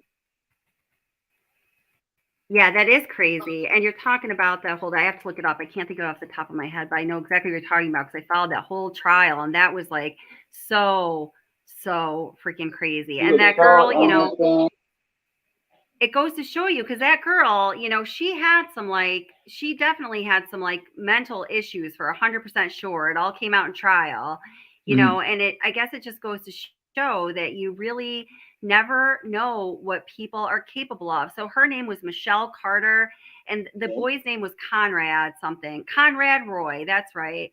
So in 2014, Michelle Carter was convicted of involuntary manslaughter for encouraging the self unlivening of her then boyfriend, Conrad Roy. And for those of you that, you know, kind of don't know about that case, this girl, let me see if I can get some pictures up here. She was a very beautiful young woman. I mean, when she went to trial, she was looking a little different, but when she was, you know, during high school, when they were going to high school together, she was a very, you know, beautiful girl. I guess that the boyfriend had some, you know, issues with depression and, you know, just some other mental issues, like normal things that a teenager may or may not go through. And she was on the phone with him. And by virtue of being on the phone with him, she was convicted of being the influence that convinced the boyfriend to unalive himself, meaning if it were it not for her, then that would not have happened. Wow. So He I even mean, said, like, hey, are you sure? I'm pretty sure he's like, he texted her or called her, like, are you sure you want me to do this or something? yeah, no, that is the case. I'm actually going to bring it on the screen right now. I know, whoops. Oh, wait, hold it. Sorry. I know it. Sorry, the volume. I know it doesn't necessarily have to do with this case, but it's very interesting. This is only a couple seconds long here. Hold it. Okay, here. I want to bring it into the stream just so we all know what we're talking about. So, yeah, this is pretty interesting. Do you know about this, Gregory? No, I don't know about this case. Here, this is just a few seconds long here. I see someone else is backstage here. I'll come grab you in just a second. Happy you're there. I'll be right with ya. Okay, so, yep, here we go. Okay. Let's bring that down. Okay, so here I think it's going to be some of the text. Yeah, it says Michelle Carter's text with Conrad Roy. Oh, but I'm tired of you not taking this seriously. Like, if you aren't really gonna do it, then stop pretending that you are. You said Monday was gonna be the last day. I know. So what's it gonna be? I have to do it. I just wish there was another way. I just don't want the pain. yeah. So I mean, and then she went on to I mean, it went on like that for a long time, and then she knew, you know, and then eventually an original documentary from CBS reports as the nation of Hungary evolves toward a Wow. Okay. So then the way it goes is, you know, eventually the text messages ended. She knew very well what was going on, and she just kept on with her bad self. And then, when the text message ended and she knew that he was no longer there, obviously she didn't call for help. So, Wow. oh God, it's like, And you imagine said the people, influence. parents. What's that? I said when you guys were talking about, oh, it might have been a girl influencing a guy to do it or something, like your theories changed. I'm like, that right there is like the ultimate influence. So if someone would do that to themselves, then I mean, Yeah. it's. No, And that's also right. too, I also thought about the roommates that were left. Somehow I've been saying the whole time that all the evidence has stayed in the house, but as soon as it hits the door, FBI, nope, there's nothing. Yeah. Yeah. Funny. Yeah. Hi, Brian. Happy birthday, young lady. How are you doing? Hi, Kelly. How are you? We finally made it. Yes, awesome. Yes, Yeah, How are you, welcome. kiddo? Hi, Gregory. Hey, Brian. I don't know Cabriz, but hi. We had trouble connecting here for a while, huh, Kelly? Yeah, I know. We sure did. I know. It's great to have you on panel. I know Welcome. it's great to be with you. I'm telling you guys, man, this is hard stuff. Yeah. It's actually the only one ever in my life that really impacted sleep, but it wasn't like nightmares. It Mhm. was more about we all have like being in our house, being under our sheets, being in the dark and feeling safe. So it's really the Mhm. ultimate violation. I mean, it is Yeah. total powerlessness. But you know what really switched me was when the What Did You Say to Adam tape came out. That stunned me because if we go back and really do that, you guys, the girls were starting to fight. Okay. When they did the What Did You Say to Him and everything else, they were starting a fight. And everybody, like from day one, beat up on Hoodie Man. Never did I think Hoodie Man was anything. His body language was relaxed, his shoulders were soft, he was cold, his feet were right, Mhm. he was engaging with people comfortably, he was smiling, he was joking. But Now, wait, let me everybody, just give a context. Brian is also a behavioral person like myself, so we really connect with all of those different indicators that he's mentioning right now. So go ahead, sorry. Oh, so we're outnumbered then. that's cute, Gregory. But we're all in tune to behaviors No, like we're that. all It's just trying to figure it out. But yeah. everybody went nuts on Hoodie Man. Okay, but to me, he's tired. He's obviously cold. He's obviously not hungry. He was walking with them because he really cared. And he was in the bar that night. So he knew that those two, obviously, sadly, y'all, he was very accurate, wasn't he? He knew they were in very grave danger. So he Yeah, did maybe he walk had his with them. spidey sense was working. Yeah, I mean, maybe it was. Let me just read No, this. I think he heard it. I think he heard whatever went on with what she told him. Oh, I do. I think what he she heard told it. Adam. Yes, because if Yeah. we go with the video, we can go two ways, okay? And this is just the internet, okay? It goes like he said, A, you want to go get some food, or B, they're going to come and get you. Well, let's follow this through like normal people. If Hoodie Man Mhm. said, let's get you some food, Kaylee's next reaction is not going to be, Maddie, what did you tell her? Okay, that's just not normal. Right. However, the other option we have on the tape is that Hoodie said they are going to get you. The very next statement she says is, "What did you say?" That is a very congruent Yeah, response what triggered to her to Hoodie ask? Man. What?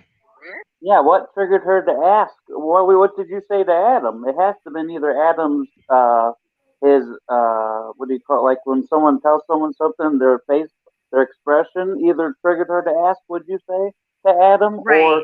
"Hey, guy." No, no, no. Yeah, it is. Go What ahead. I'm saying is it makes total sense that based on tone of voice and even just the arms and everything that Kaylee was very upset with whatever Maddie told Adam. Okay, that's obvious by tone of voice, body language, and even obvious by Maddie's response. Like, comma, I told him everything. But what I'm trying to say is they were not talking about like food. But the reality is, if we really look at it, is when we first saw the three of them walking into the food court, they had just started fighting about this, the girls. Hoodie is tired, he's cold, he's hungry, he really wants to go home. And everybody made a big deal about him, like Hoodie stepping away. You guys, he did not want to get in the middle of a drunk chick fight. He didn't. No, and I also thought, some people say, and some people were saying this last night. I don't necessarily agree, but I always listen to other people's perspectives because sometimes other people are right and my perspective is off. That happens for sure. Sure. I didn't feel that I didn't feel like he looked all that like pissed off when they left. I think he was Me kind of like at the moment, either. like he was kind of like, what the heck, like the way Yep. he outstepped. I think let's actually take a look at a couple of those things. So Yep. let's just take let's take a look here at when they're walking down the Absolutely. street. It's open. No, and with the way he waved his hand, it's open palmed. When he Yes, turned around, yes. he's open palmed. He wasn't shooting him a bird. He was like, Yep, oh I my saw God. that too. His hand was open up in the air, like, oh God, now what am I going to do? And Yep. come on, the poor kid, what could he do? They're gone. More of a protector more than I'm anything. so glad you came up because I 100% agree with you on that. From one behavioral analyst to another, yeah. I feel really bad for him. I think he's going through a really bad time. Okay, I do, because he knew they were in danger. He tried everything and they're dead. And I think he's a sweetheart. I think I think he's having a hard time, Kelly, out of many. But he tried. He tried and they just vanished on him.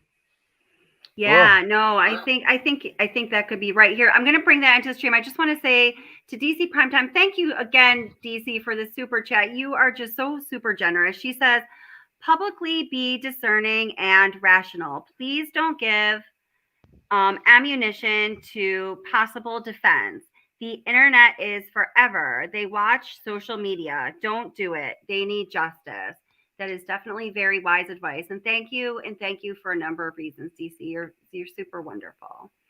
So here, let me bring this into the stream. I think there might be a little music over some of this, but we'll see what we can hear. But we can definitely hear, and then in the end of the video where they're at the grub truck, I just want to see that one part where he bids them farewell, so to speak, and see what everyone thinks of His hand that. is up, open toward the sky, like, oh my God, what am I going to do now? I'm powerless. They're gone, agree. And I'm so scared they're going to get hurt. And just so everyone knows, an angry hand, it's going to be clenched, or it's going to be somehow physically directing towards the person, almost like, boom, you're the target. It's open. It's open. It's open toward the sky, hopeless. Mm-hmm. Yep, I agree. Not a that, birdie. yep. It's not a birdie. It's hopeless. Real quick, It's not a birdie. It's sad. Oh, I was just gonna say, it's not a birdie. It's not a bang bang. No. Once you see the girls leave, he does seem pretty scared, and he actually, like you're talking about his physical, what he's doing. He actually walks towards the car a little bit, like he's trying to stop. Like, hey, if you see it, he don't go straight back. He walks towards the car like he was trying to stop them, and then he curves to the right and takes off real fast. So it wasn't like he just wanted to get out of there. He actually goes towards the street like he was trying to like warn them or stop them, and you'll see in the video it's obvious. He was just or maybe like it's so often with men, he just didn't know what the hell to do. Yep, exactly. That's just what I was going to say. I dare say with three men on panel. No, he was so lost, so confused, scared. He was talking to Joe, and then he turned around and they're gone. And he was scared for them. They're gone now. What can he do? Nothing. And then he wakes up tomorrow and finds out they're dead. That's heavy stuff. God. Yeah. Here, let's watch this here. Oh, this blows me away.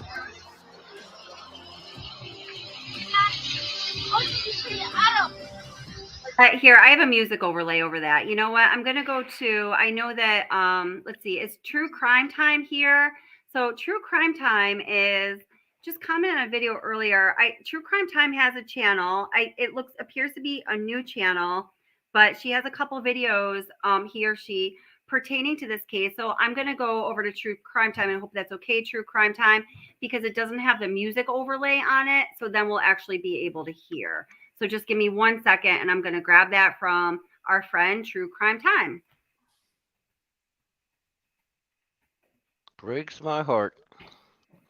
It is heartbreaking. My gosh. And then if, that is the case, if the story is as you're telling right now, and then a couple weeks later, all these internet sleuths come, storming at him. Yep.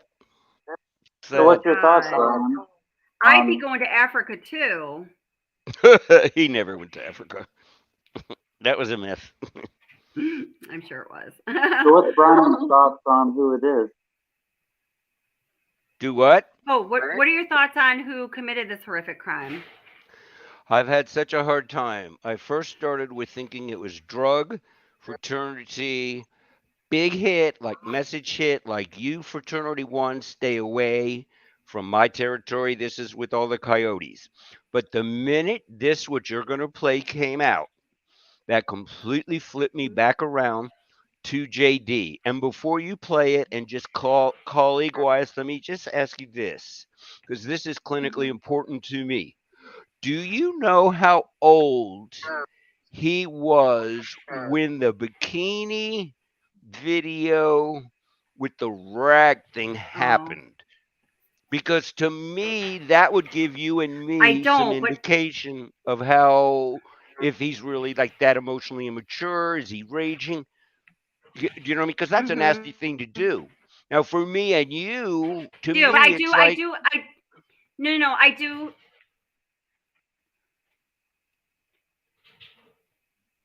Oh, go ahead. Oh, do we lose no, him? I'm saying, do we know how old he was when that happened? Oh, you know what? That I don't know off the top of my head, but that's a really good Okay. question, and I do actually have that. I do have that on file, and it has a date on it. It's from Facebook, so we'll grab it and take a look. Yep. Oh, good, because I don't do Perfect. any of Okay, that so here, stuff. so this is yeah. So again, this is from True Crime Time, and there's a couple of True Crime Times. This True Crime Time right now just has like a handful of subscribers. It's because if you go check it out and want to subscribe or something, I want to make sure you're at the right one. I'll actually post the link. It just has a few University of Idaho videos, just so you know you're at the right one or not. So hold it. Let me bring it into the stream here. So, and I don't know if you're there, True Crime Time, but we're gonna link your channel, and here's your video, and thank you. Let's see. So Hi, present, True stop. Crime, if you're here. Let's see here. Whenever we're done, I want to get back to the Gregory and your theory about someone inside of the house, because I have something that got to me today when you guys were just talking that kind of changed my mind a little bit. Oh, that's interesting. Okay, definitely. We'll definitely do that. Whoops, hold on. I keep bringing mine back in. Wait, what was that one called? So it is last known footage. Yeah, here we go. True Crime Time. All right, here. All right.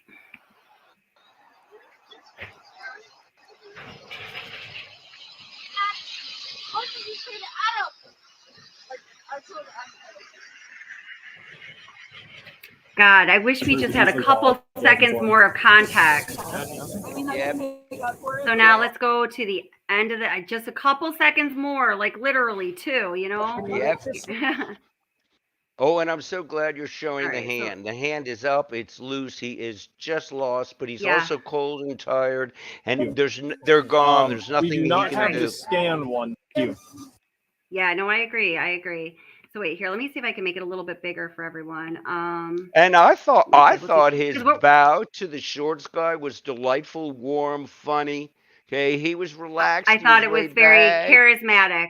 Yeah. Yes, me he was too. fun. I He thought was so he too. was Playful. relaxed. He was making fronts. Yeah, it was brilliantly funny. And everybody's Playful. making Yes. this dude out to be this horrible killer.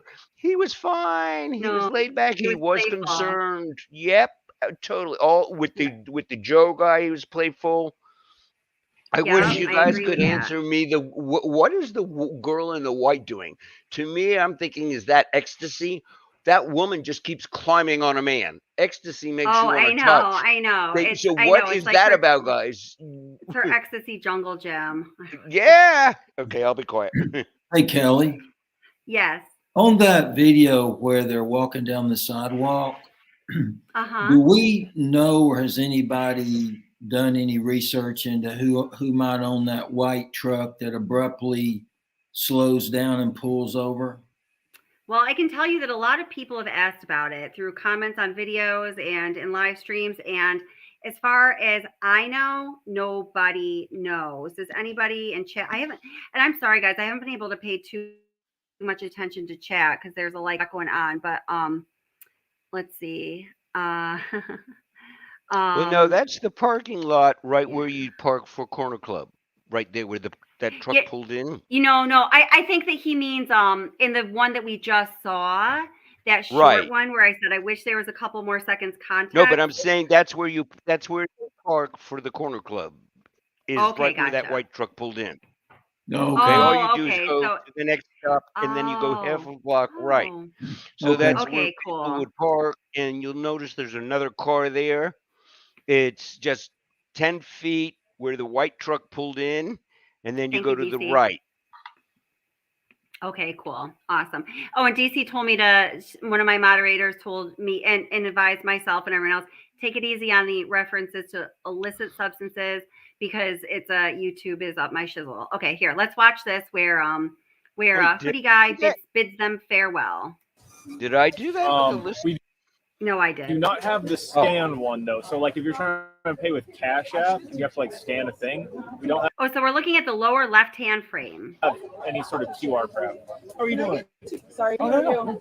Good. Excellent. Sorry. Okay, yeah. Can I get 2 chicken tacos? 2 chicken tacos. You got it. What big burrito? $7.50 if that's everything for you. Slide. Yeah, slide, tap, insert, facing you with a chip, any other.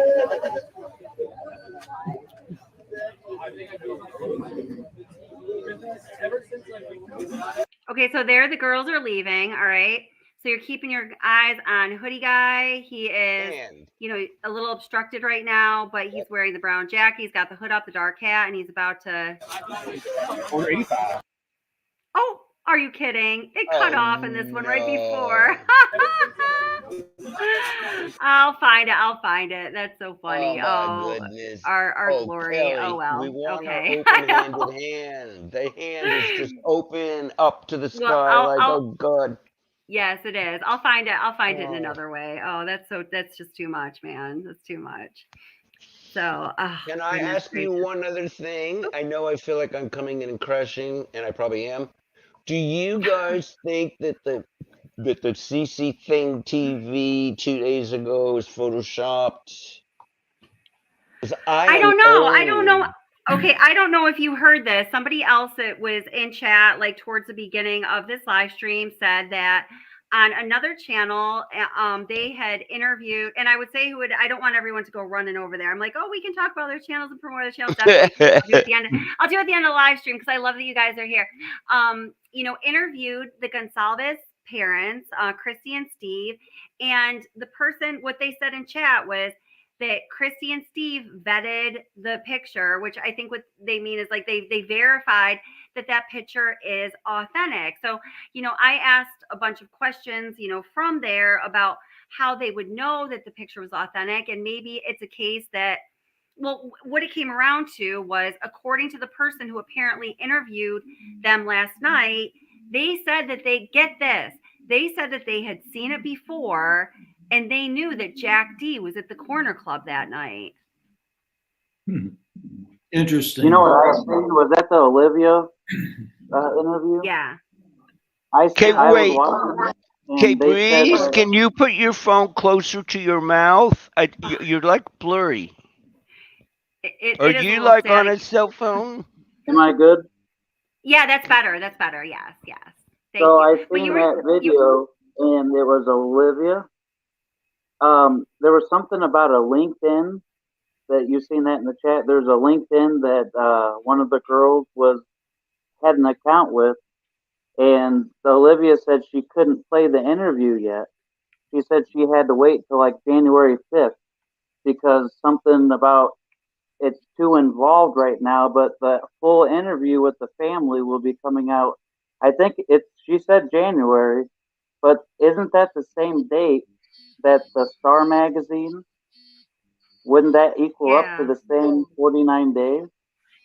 Yeah, no, that's right. So what's up with that? I'm Yeah, not making. Olivia said she said I can't release the full interview with the family. She was literally at like a somewhere interviewing the family. She said, but I can't release any of it yet until January 5th because it might have something to do with the investigation or something. She can't put it out yet. But I'm like, wait a minute. that magazine cover said the killer was found or whatever, and it said so many days after the 49 days that the killer was found. Like if you look up the Olivia thing, it said for sure I heard her say I can't put the interview out until January, I believe it was 5th. Why could you put it out then but not now? Yeah. So what we're gonna do is we're gonna be bold, and we're gonna go over to Chronicles of Olivia, and we're gonna figure this out. I'm telling you. All right, because I gotta know. All right, here. All right, so now listen. I like Chronicles of Olivia. I think she especially does. I don't want to say Editing is especially. really good. Video Her wise, she's good.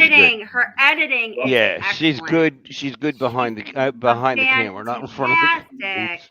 She's a Oops. fantastic editor. Watch yourself. But let's see. But and there is no but, and she gets some like breaking things. She like let's see. It was one day ago. She actually arrived in Moscow. She goes on the scene, and she did that too with the Kylie Rodney case. I know personally with the Kylie Rodney case, she interviewed some people, and I think it was always put out by her, like, take it for what it's worth. But like those girls that I don't know, I don't know. Let's see.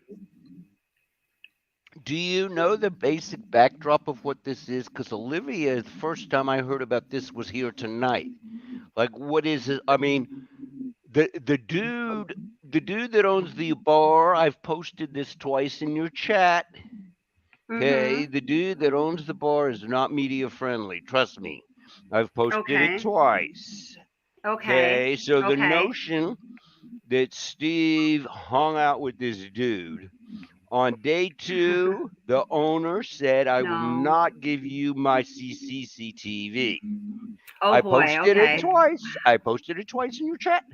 Okay. Do you think it's okay? Go ahead. No, so now all of a sudden, really, we're supposed to believe that Steve hung out with this dude and he showed him his CCTV. I will send it to you. Did I send it to you? I think I may have. Yeah, you may have. You may have. Yeah, I the quote from the owner. I sent it to you. He said, "You go away, media, go away." So we're all now supposed to really believe that Steve and this owner hung out and he pulled out his CCTV. The dude says to the media, "Go away." So there's something really funky going on here with Steve claiming. Here's what I'm going to do right now is, and I slowed down the chat, DC Prime Time, to 60 seconds. If I need to slow it more, go ahead and let me know, and I'll do that for you guys. I'm going to read the transcript of the Chronicles of Olivia video. So here we go. Hi, YouTube. Chronicles of Olivia here. I just did a video and thank you, Chronicles of Olivia, for the work you do, where I talked about Kaylee's LinkedIn account being active after the murders. So you can watch that and comment what you think. It's very, very strange right now. I'm going to be talking about this screenshot and actually hold it while I'm talking about this. Why don't I go ahead and put that screenshot up on the for you to see, so we're all looking and talking about the same thing here. All right, so I'm going to be talking about the screenshot. She says okay, that's been going around. We have a reliable source, and wait a minute, now I got to forward the video a little bit to get with the transcript. Sorry, it's going to be a little piecemeal how I'm reading it, but that's just how it is. Forward the video a little bit. Okay. So then she says, okay. Oh, junk. Because you gotta, to read the transcript this way, you've got to like be right with the video. Okay. Let's see. Okay. Okay. They confirmed that it is indeed Jack Decor. I call him Jack D for short. He is Kaylee's ex-boyfriend, and he is in this screenshot. There's a lot of speculation online. People are saying, is it him? Or they don't know if it's him. Some are saying he's someone else. it's him. Sometimes transcripts don't come out very well, so please excuse me. From our reliable source, we cannot say who they are yet. This is what they told. This is what they told us. Again, excuse me, I'm reading from a transcript where I have to follow the video. Now, there's a lot of people scrutinizing Jack D. Just because he's in the corner club does not mean that he unalived the girls. Kelly's family stands by him 1,000%, as they say. In fact, they even vetted him themselves, which on January 5th, when I release our interview with him, with the family, they talk about how they vetted Jackie. It's actually very emotional. So that is going to be, oh man, I don't like emotional vetting. That does not work for me. Anyway, so that is going to be something that you guys will see on January 5th when we release that. Vetting needs to be logical, rational, factual, in fact, checksual, not emotional. Moscow PD cleared him. FBI cleared him. The family cleared him. Me personally, okay, no, what did I say? I don't think he is involved, but that is my personal opinion. Everyone's entitled to their opinion. I know there's a ton of people that think he's the unalivener. Personally, I stand with Kaylee's family. I don't think so. Now she sounds like the sister, though. That's I stand with. Let's see. They told. Oh wait, hold it. I gotta plug my computer in. Just 1 second, guys. Sorry. Halftime show. Halftime show. Did you all see Lady? Did you all see Lady saying hello to you all? Yeah. For a second, Brian. Wait. Brian, for a second, Brian, I thought you got changed into a dog. I didn't know what happened. That's funny. Okay. She said, personally, I stand with Kaylee's family, Olivia Gonsalves style. I don't think so. They told us some stories. They were together for 5 years, that he wouldn't hurt a fly. He doesn't have a single bad bone in his body, just like Chris Watts. He and Kaylee got, no, I'm just saying, that was kind of a joke. No, my dear. He and Kaylee got their dog together. He was there when Olivia had her kids. He would babysit. Olivia is Kaylee's older sister. He would babysit her kids when she went to the grocery store. He, just like Chris Watts, he was part, I'm just kidding, but I'm not. He was part, I don't know how I feel. I don't know. I have mixed emotions. He was part of their family, just like Chris Watts and Scott Peterson. So in terms and Jeffrey, right. So in terms of these three individuals in the corner over here, we got Adam, who is the bartender / doorman. And then there is Jack S, aka Hoodie Guy, who is also undergoing a ton of scrutiny. There's some information that we actually found out today about him that's very interesting. Oh, throwing shade. We're throwing shade at Jack S.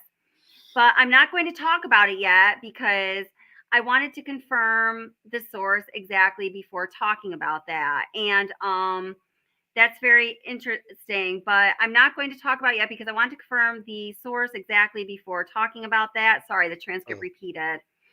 About what Maddie told Adam, and we found out from Kaylee's father, Steve. Again, you'll learn about that in the let's see, about that in the upcoming interview that we will be releasing on January 5th. They talk about that. So this is some footage of the corner club that was a favorite spot of Kaylee and Maddie, and a lot of people, they think it's strange. Why is she talking to Jack? They're broken up. They're not together. And even though they were not broken up, they were broken up. So sorry, it's very late. I'm losing my mind right now. They were still friends. That is what Kaylee's parents and her sister, Olivia, told us. Well, we know that's what they think.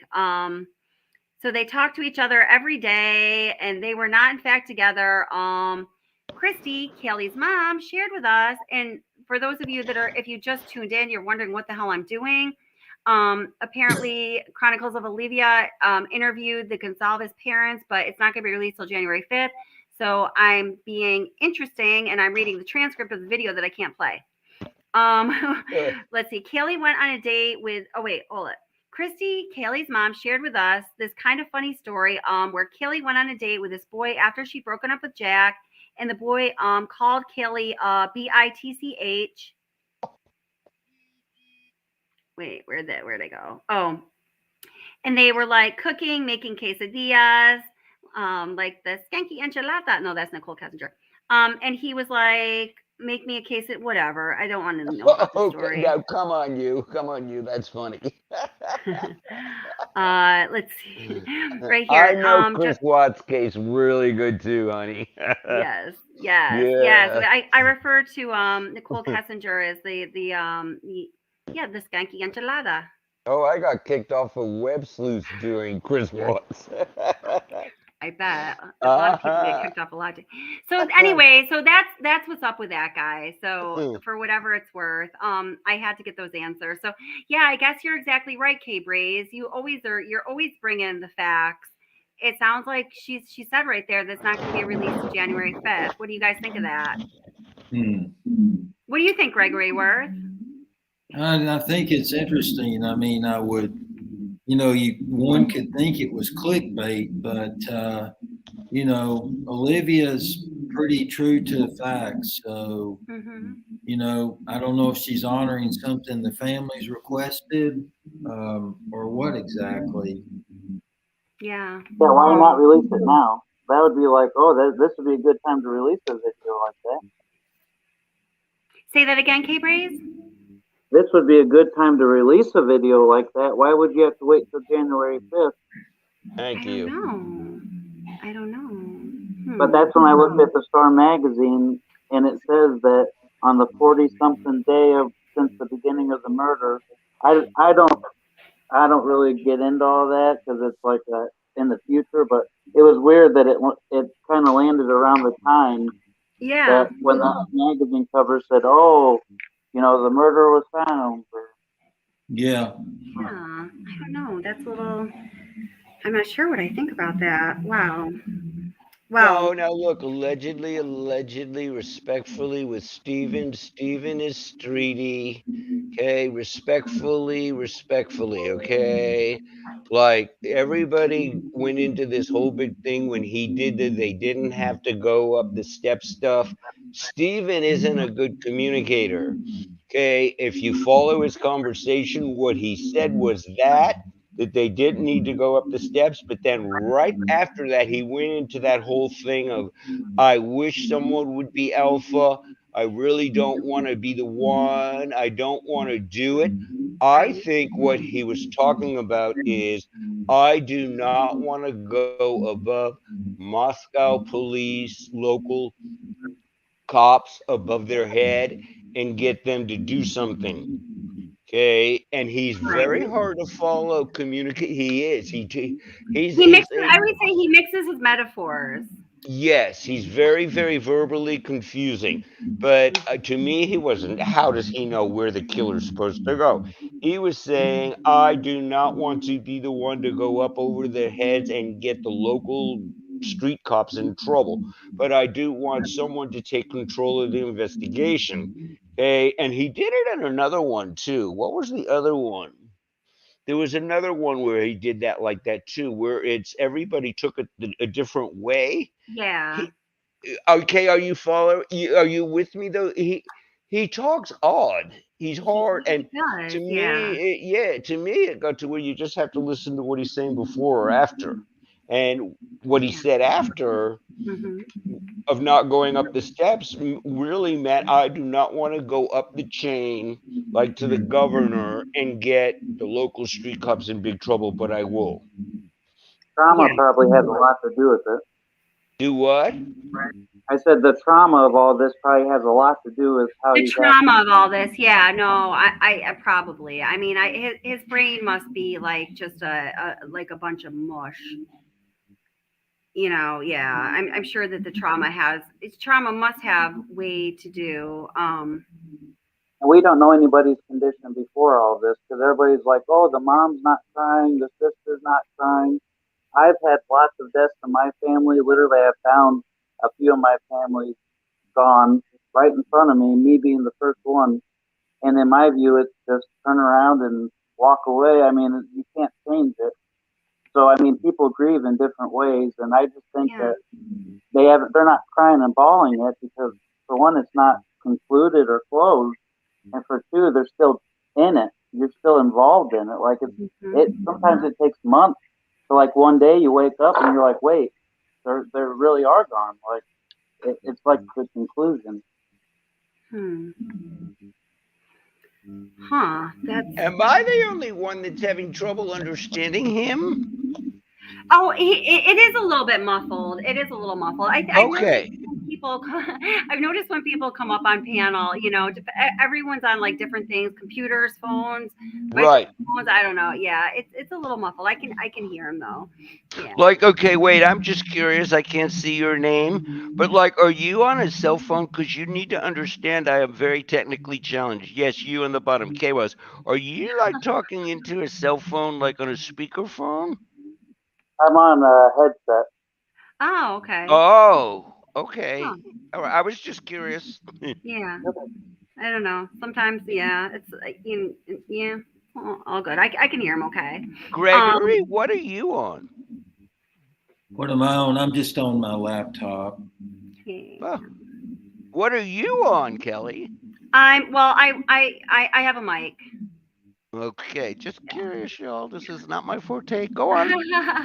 Hey, I do want to mention one thing, just and not to like disagree with what you're saying, Brian, but I took that not go upstairs a little bit different than. Good. Tell me about it. Than you did. What I thought he was alluding to was when he said he didn't need to go upstairs, could be one or two things. One is that the suspect could have entered in onto the third floor, therefore he was already upstairs. Or two, that he did not need to go up from the bottom stairs because he entered in on the second level. So therefore he didn't need to go up the stairs. Wait, so there he didn't what? Wait, say it again, Gregory. Wait, I didn't hear the last part. So he didn't hear what? You guys. What just happened here? Oh, is it cooked into my mic? That he didn't go. Where is everyone? I can't hear you guys. Uh-oh. Yeah, there's some big bubbling water noise. Okay, wait, Gregory, I can't hear. Anyone talking? I'm muting and unmuting. Kelly, there's something Someone going talk on panel. You all, there's something. Gregory, so are you hearing? I can't. I want to hear the rest of your sentence. got like kicked off. Here I am back on. Oh, Edward, this is why I love StreamYard. Okay, so I'm talking, so you guys can hear me. It looks like. Yeah. Gregory, can y'all hear me? Are you hearing like noises? Yeah, I'm hearing noises from Okay, somewhere. Thank God. Okay, because I took my meds. Okay, so you guys can hear me. I don't know what happened kidding. with panel. I can't hear any of them anymore. Can anyone hear the panelists? Oh wait, the noise is gone. No, the noise is not gone. Kelly, there's like a really bad noise. It's like a ghost. I lost you, gentlemen. All right, let's see. Okay, Cabriz and Gregory, you are hearing like that thing too, so many right? great comments. Oh my gosh, you can hear all. I can hear all of you at the same time. I can only hear myself. Something's wrong, and you guys, this is up to you all. This is up to you all. I know nothing about any of this. Gregory, Kelly, Cabriz, you all figure it out. Maybe we should exit out. Maybe she has to have us. So I'm just gonna hang back for a minute because I can't hear anything. So yeah, I'm gonna exit out and come back. So talk away, gentlemen. Okay, so is that what I should do too, you guys? let's try Listen that. to you all telling Yeah, me, but let's See, I'm like gonna I know hop what, on and like come I back. know I'm what gonna I'm log off doing. and come back on. So panelists, Okay, please wait. stay right there. okay. She wants Oh us to wait, maybe stay. you do. Okay, wait. I don't know. You have to tell me what to do, people. I don't know what to She do. wants us to stay. Okay, but you guys are hearing like this. Yeah. Okay, so Gregory, what was the last sentence you said? I wanted to so hear it, but then all this started. What was it you were saying? Oh, I was saying that. So the first example was, the suspect could have entered on the third floor. I Therefore, he was can't hear already up. you. I can't hear you. Wow, that's awful. It Okay. sounds like ghosts. Yeah. Yeah, let's try to exit because if she comes on, if we can't hear each other, then that ain't gonna work. So what do you guys think that means? What is that? Do you hear that, Kelly? Yeah, that's so weird. I just got kicked off, and I don't know what happened. No, I'm it going to sounds exit off and then all right. try to come Yeah, I back. think so too. It sounds like that ghosts thing from Amityville Horror or something. Please don't bring that It's here. gross. It's gross. Okay, so all right, I don't know what. Okay, but we'll all come back, right? Okay, yeah, go ahead, do Okay, that. wait, it's gone now. Okay, I don't know what happened. That was very strange. No, is it gone for you, Kelly? It's gone for It me is now. gone. Yeah. Oh, It it was says like the bubbling ghosts. noise is feedback from your side, Brian. Oh, let's see. My side? Well, I'm still on and it's Um, gone. let's see. All right, let's see. Hey there, K-Braze. Hi, K-Breeze. Okay, yeah, I think I can hear you. Yeah. No, it's gone. That boogeyman noise is That was gone. so weird. I was like, I can Oh, see it was you, awful. but I can't hear you. Thank you very much, Jeannie Ramsey, as always. You're like on top of everything all the time. Yeah, she texts me and let me know what's going Can y'all on. hear me okay? Yes. Yeah. You all just wanted to blame me. That's what you all did. You all planned this. So, Brian. I know. You did that. You did that, all three of you. Oh, I know. Such a character. So, Brian, what I was saying was the first thing was the suspect could have entered on the third floor. Therefore, he was already up on that level and wouldn't need to go upstairs. And then the other was that if he didn't go up from the bottom flight of steps, then he entered on the second level. Then he didn't go upstairs. He was already on that second level. So it's just a possibility, Mm-hmm. No, see, now I think he entered on the second level through the sliding glass doors, not the front door. And I certainly don't think he pulled out a ladder and climbed up when everybody in the whole neighborhood knew the sliding glass doors on the second floor were always open. I think he came from behind the house through the tree line and then came up on the balcony on the kitchen, came in through the sliding glass doors, went up to the third floor to kill those two, came back down and ended up encountering Ethan.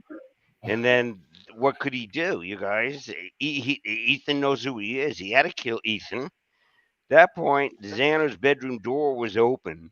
So Xana comes out and hears Ethan getting stabbed. And now he's got to kill Xana. Like, I don't think he went in there to kill 4 people. I Wow. think things went out of control for the kid. I mean, and I'm not saying it's like that for the kid, but I'm saying I don't think he went in to do that.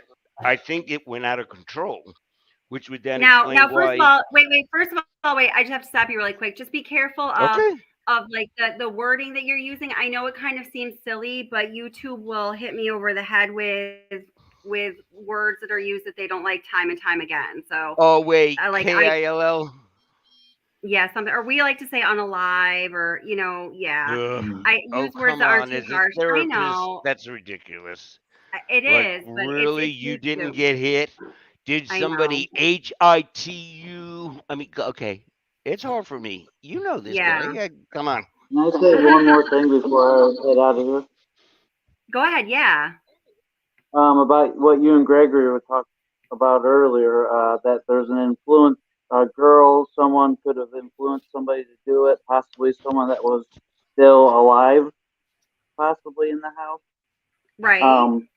To me, it's like my theory I've been saying on the lives were, if you're gonna do that, you would almost already have to have a plan to blame someone else or something else set up where everybody else would blame somebody else.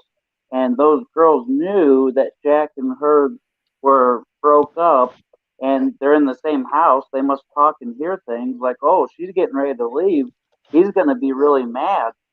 You know, he's going to be really mad, and everybody's going to know that she's leaving. And she just happened to be there this weekend, and they knew that literally this would be the perfect timing because her alibi would be with her not there, Jack wouldn't be in the picture, right?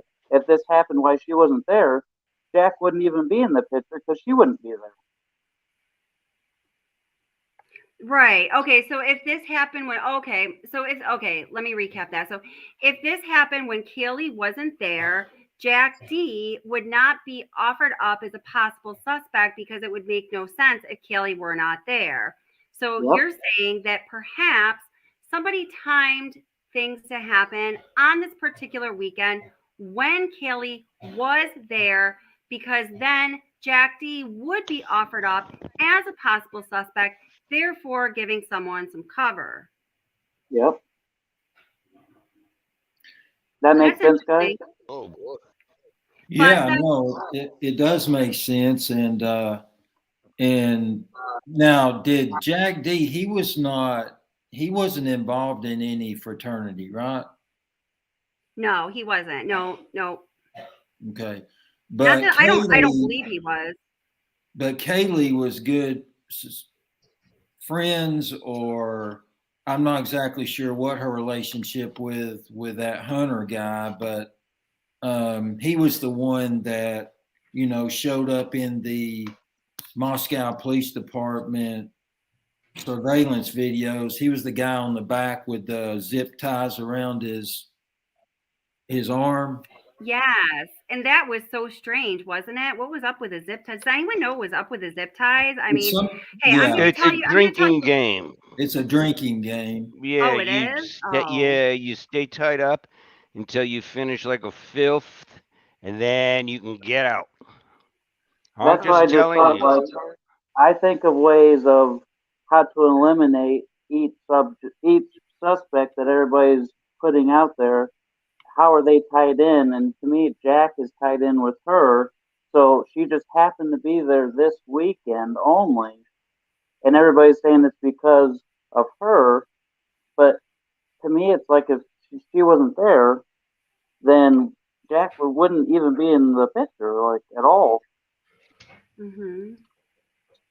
Yeah, I mean I guess what I would say to that is that we do know that Kaylee ended up being there that weekend only as kind of like a last minute thing, right? Well, according to her mom, at least, that maybe she was planning on being there all along, but she told her mom a different story. I guess we don't really know now that I'm saying that out loud. I guess that's sort of how I have to think about it. But, you know, according to her mom, we can say this was that she wasn't planning on going back to the University of Idaho, but she did end up going back because she just purchased her very nice Range Rover all on her own and wanted to go back to show Maddie.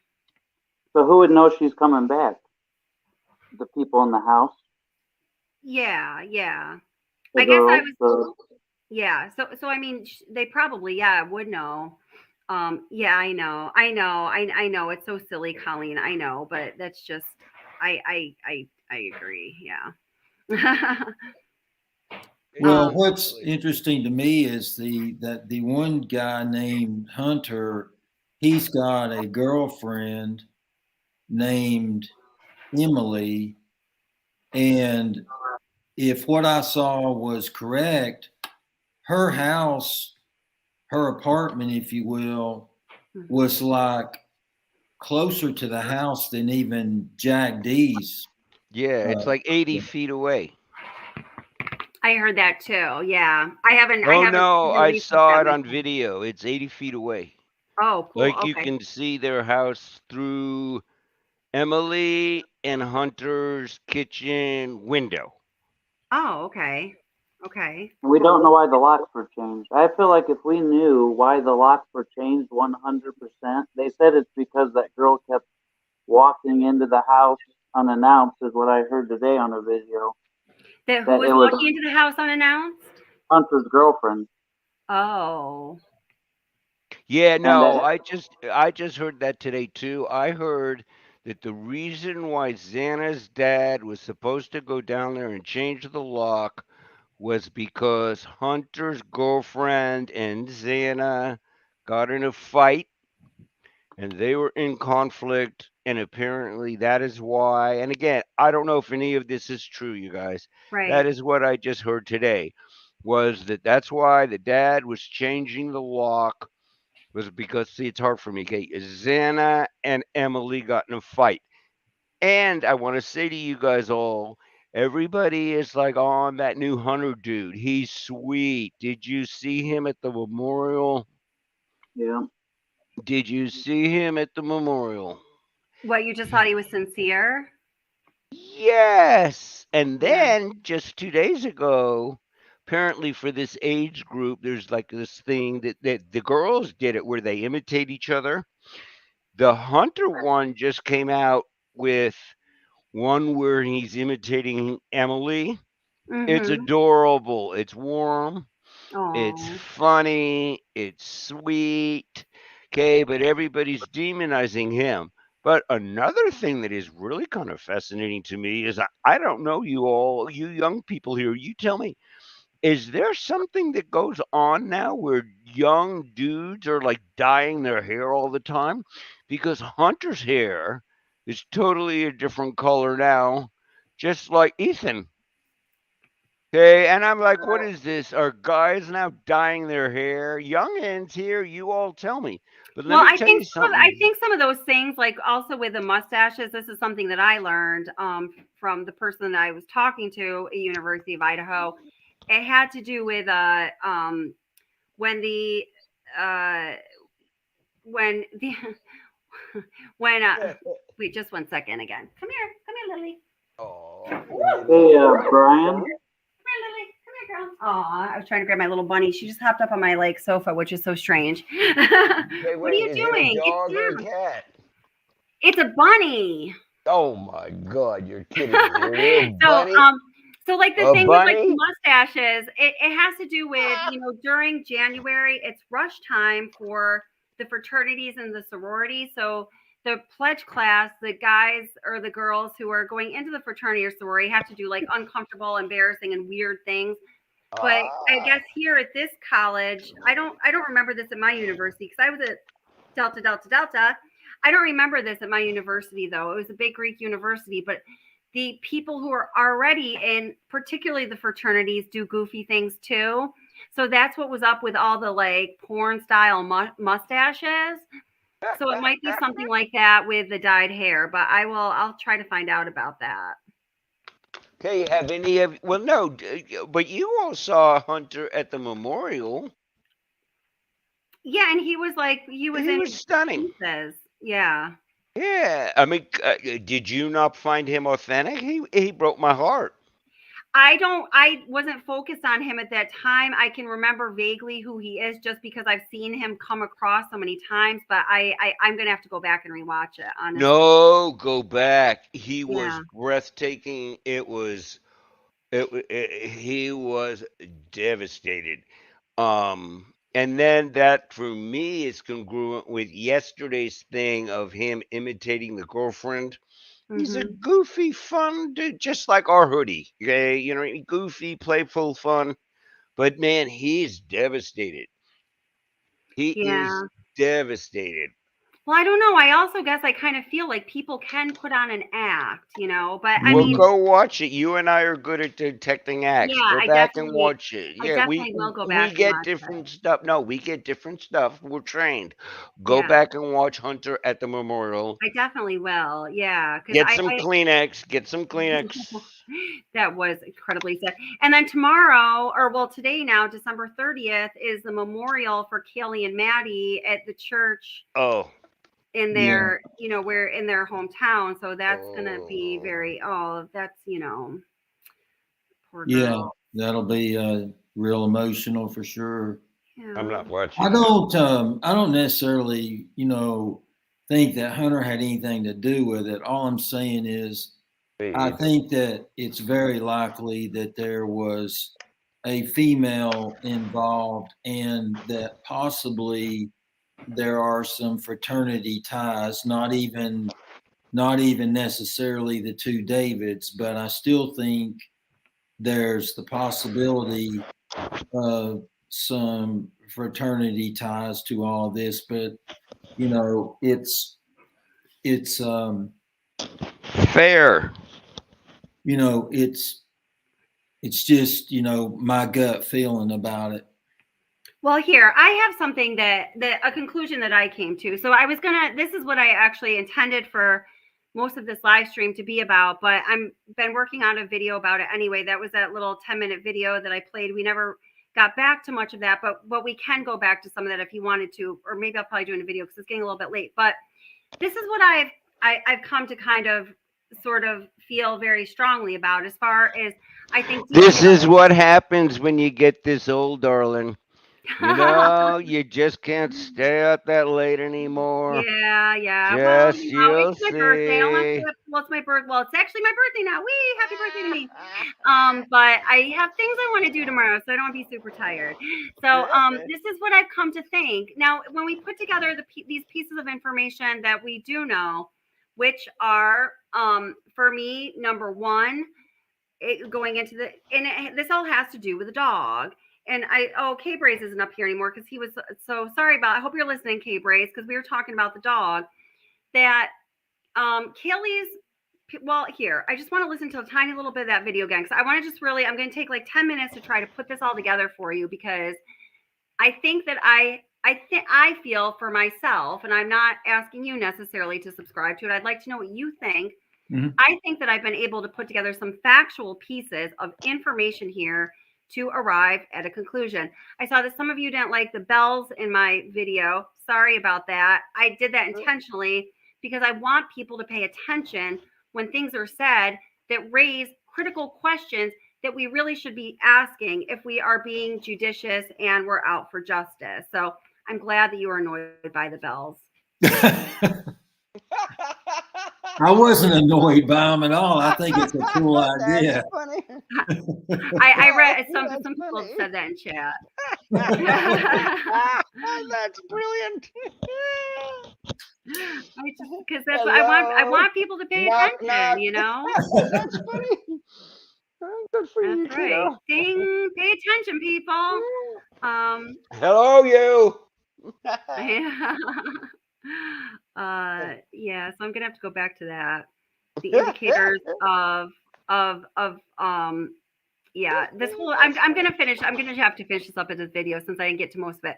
But I'm just gonna go to the part where I actually read from that article. Okay, here. Okay, here we go. All right. Let me bring this into the stream here. So listen up and listen carefully, please. Right.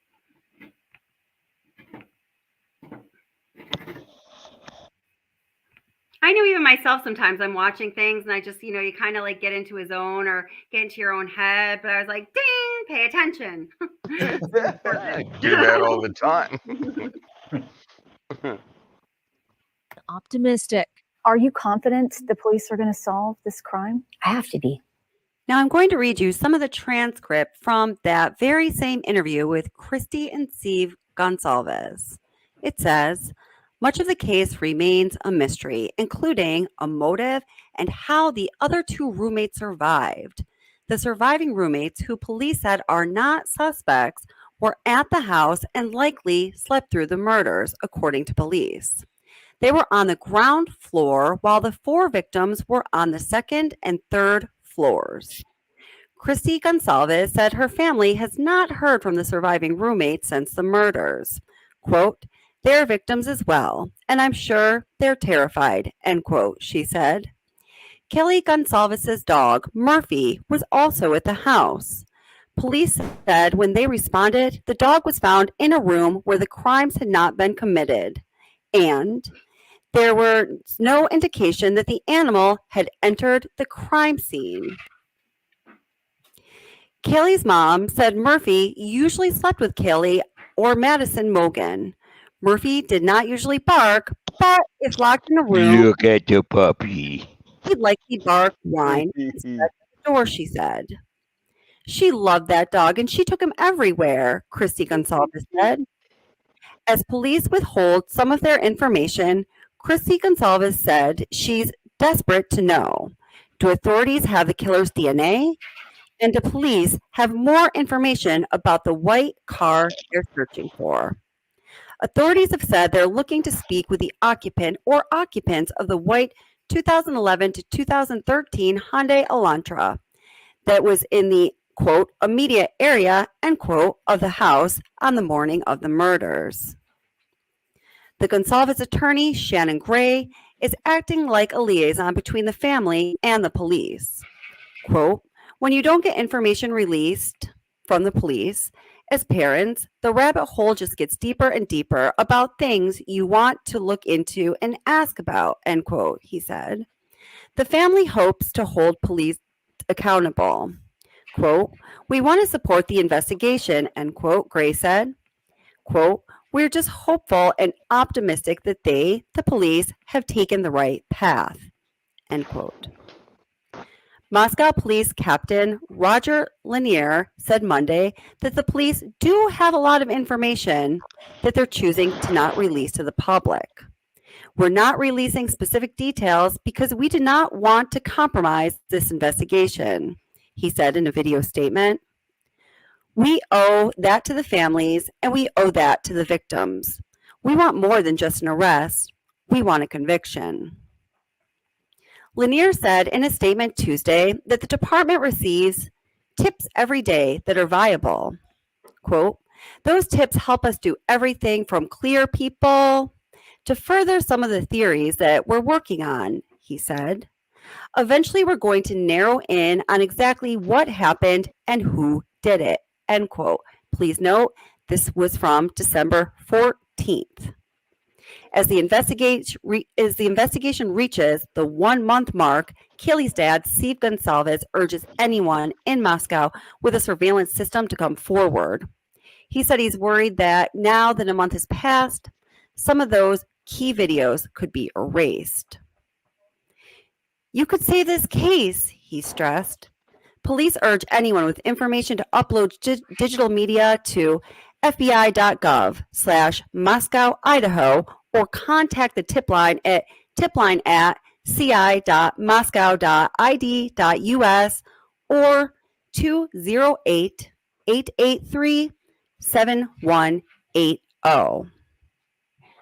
Okay, now, so really quick, a couple of things. Now, first of all, and I want to get right back. So chat's gonna, or I'm sorry, panel's gonna have to be for just a second here. So just a couple things here. Oops, let me just stop this video. Just a couple comments. So Kate, I was thinking that might be the case too. I think I just, I just pinned it, but I think it was Kate.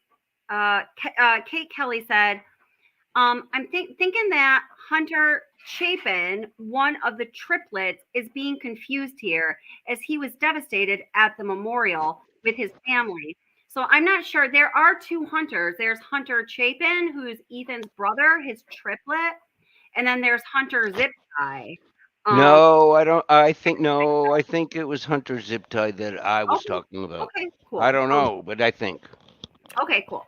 And then the memorial, you can see. The memorial. There's two different. Let's see. There is the memorial service, and then there was the University of Idaho vigil. So I think here, the memorial, I will bring it up on the screen here and just kind of play it in. Oh, wait. Oh, let's see. Hold it. Oh, wait, this isn't the whole thing. But here, I'll get you a link by the time we're done here. So anyway, going back to what was said in that little excerpt in the video. Okay, so we know something from Kelly. I am so afraid I'm being obnoxious, but can I ask you a favor? Because you're heading into wrap up. Can you just put a poll up? I am so curious to see how many people think that CCCTV thing from Corner Club, lady, no, is fake. Is there Okay. any way can you Yeah, do I can like do that really quick. Yep. okay, and then I No worries. shut up, proceed. But I Okay. just okay, I'll be No quiet. worries. No, wait, hold it. Let me hold it. I'm a bad Thank multitasker you, too. my So dear. it's Thank you. okay. It's all right. So let's see. So let me just put that up really quick for you guys. So yeah, I haven't put up a poll yet. I actually had meant to a while ago, but there's just things get a little busy. All right.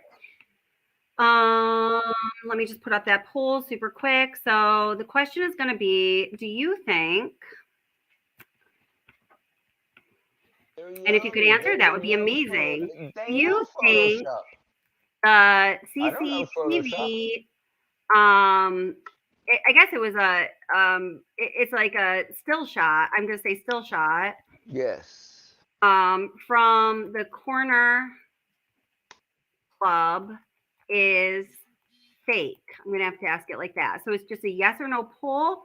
If you're able to answer that, that would be amazing. Okay. Thank you. So yeah, no problem. Okay, so as Kelly Gonzalez's mom said there, that let's see.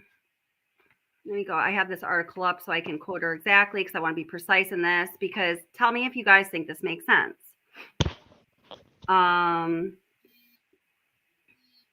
Let's see. Okay.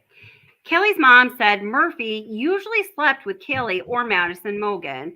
Murphy didn't usually bark, but if locked in a room by the suspect, he'd likely bark, whine, and scratch at the door, she said. Aw. She loved that dog and took him everywhere, said Chrissy Gonsalves.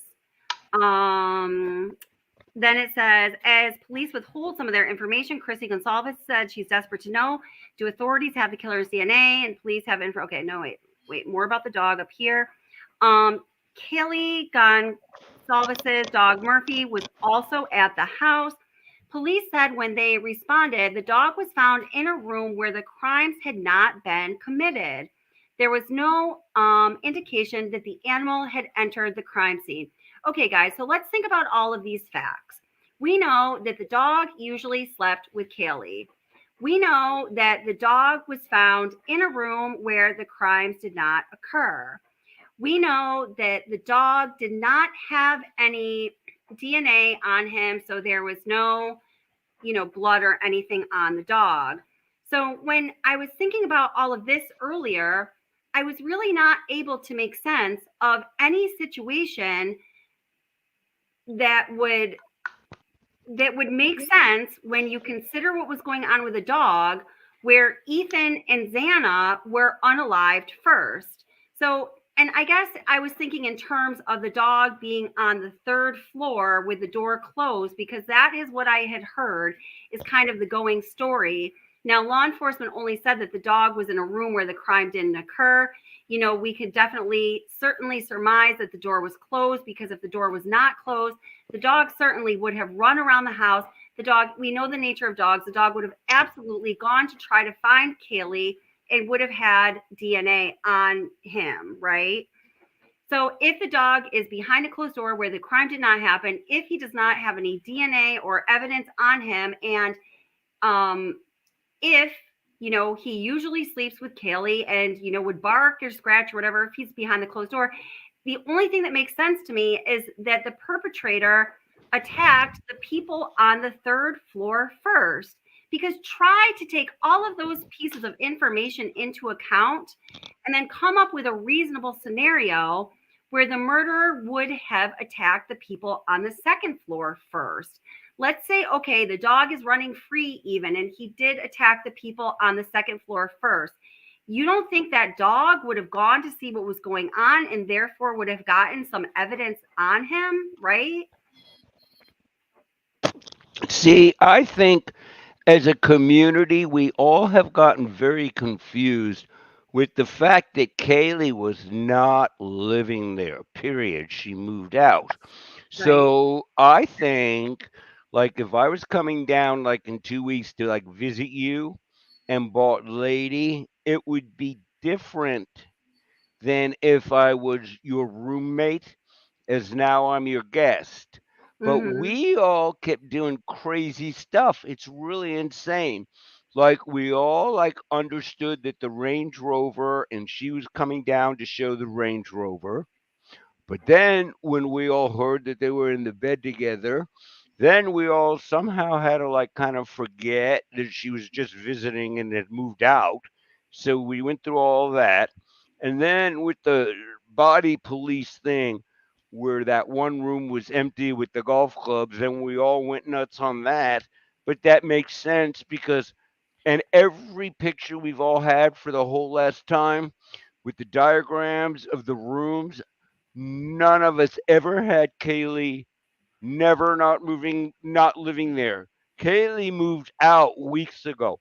So it's like it's weird because we can all say, "Oh, she came down to show the Range Rover off." Okay? Right. But then they, and I don't know if this is homophobia stuff or whatever, but then it has to go with, "Oh, girls sleep together." They slept together because Kaylee's room was still there and the bed was there, but she wasn't living there. She was gone. She moved out. She was gone. And then we go through the confusion of the golf clubs in the room. So the bottom line is she moved out, period, totally from the house. But we seem to, as a true crime community, keep, if I'm making any sense, keep Mm. going back and forth with that. Tell me, is that not right? Well, no, yeah, I totally get that, but still, I mean, the dog essentially grew up in that home, right? So I think the dog being back in that home after only being away from there for a week and a half would still behave as though it was his home, you know? No, what I'm saying is I would think like now that I don't live with you as a guest coming down to visit, I would like put Lady in another room because it would be different if Lady made a mess when we were roommates, but it might like be worse than if she did that when I was visiting you, if that makes Mhm. any sense. I'm not Emily. I am not saying that. Uh-huh. Give me a break, Emmy. Okay, please. I am saying that we have vacillated back and forth between remembering that she had moved out. Mhm. Okay.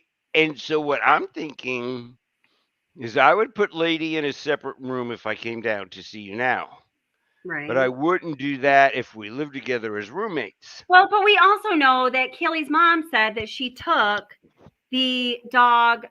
the dog out to go to the bathroom. So it's not like, because like what you're saying, I saw what you said, John Doe, and that's a really good point. And then let's see what Amber C, and welcome Amber C, says here. I think the murderer would have placed the dog in a room before everyone came home.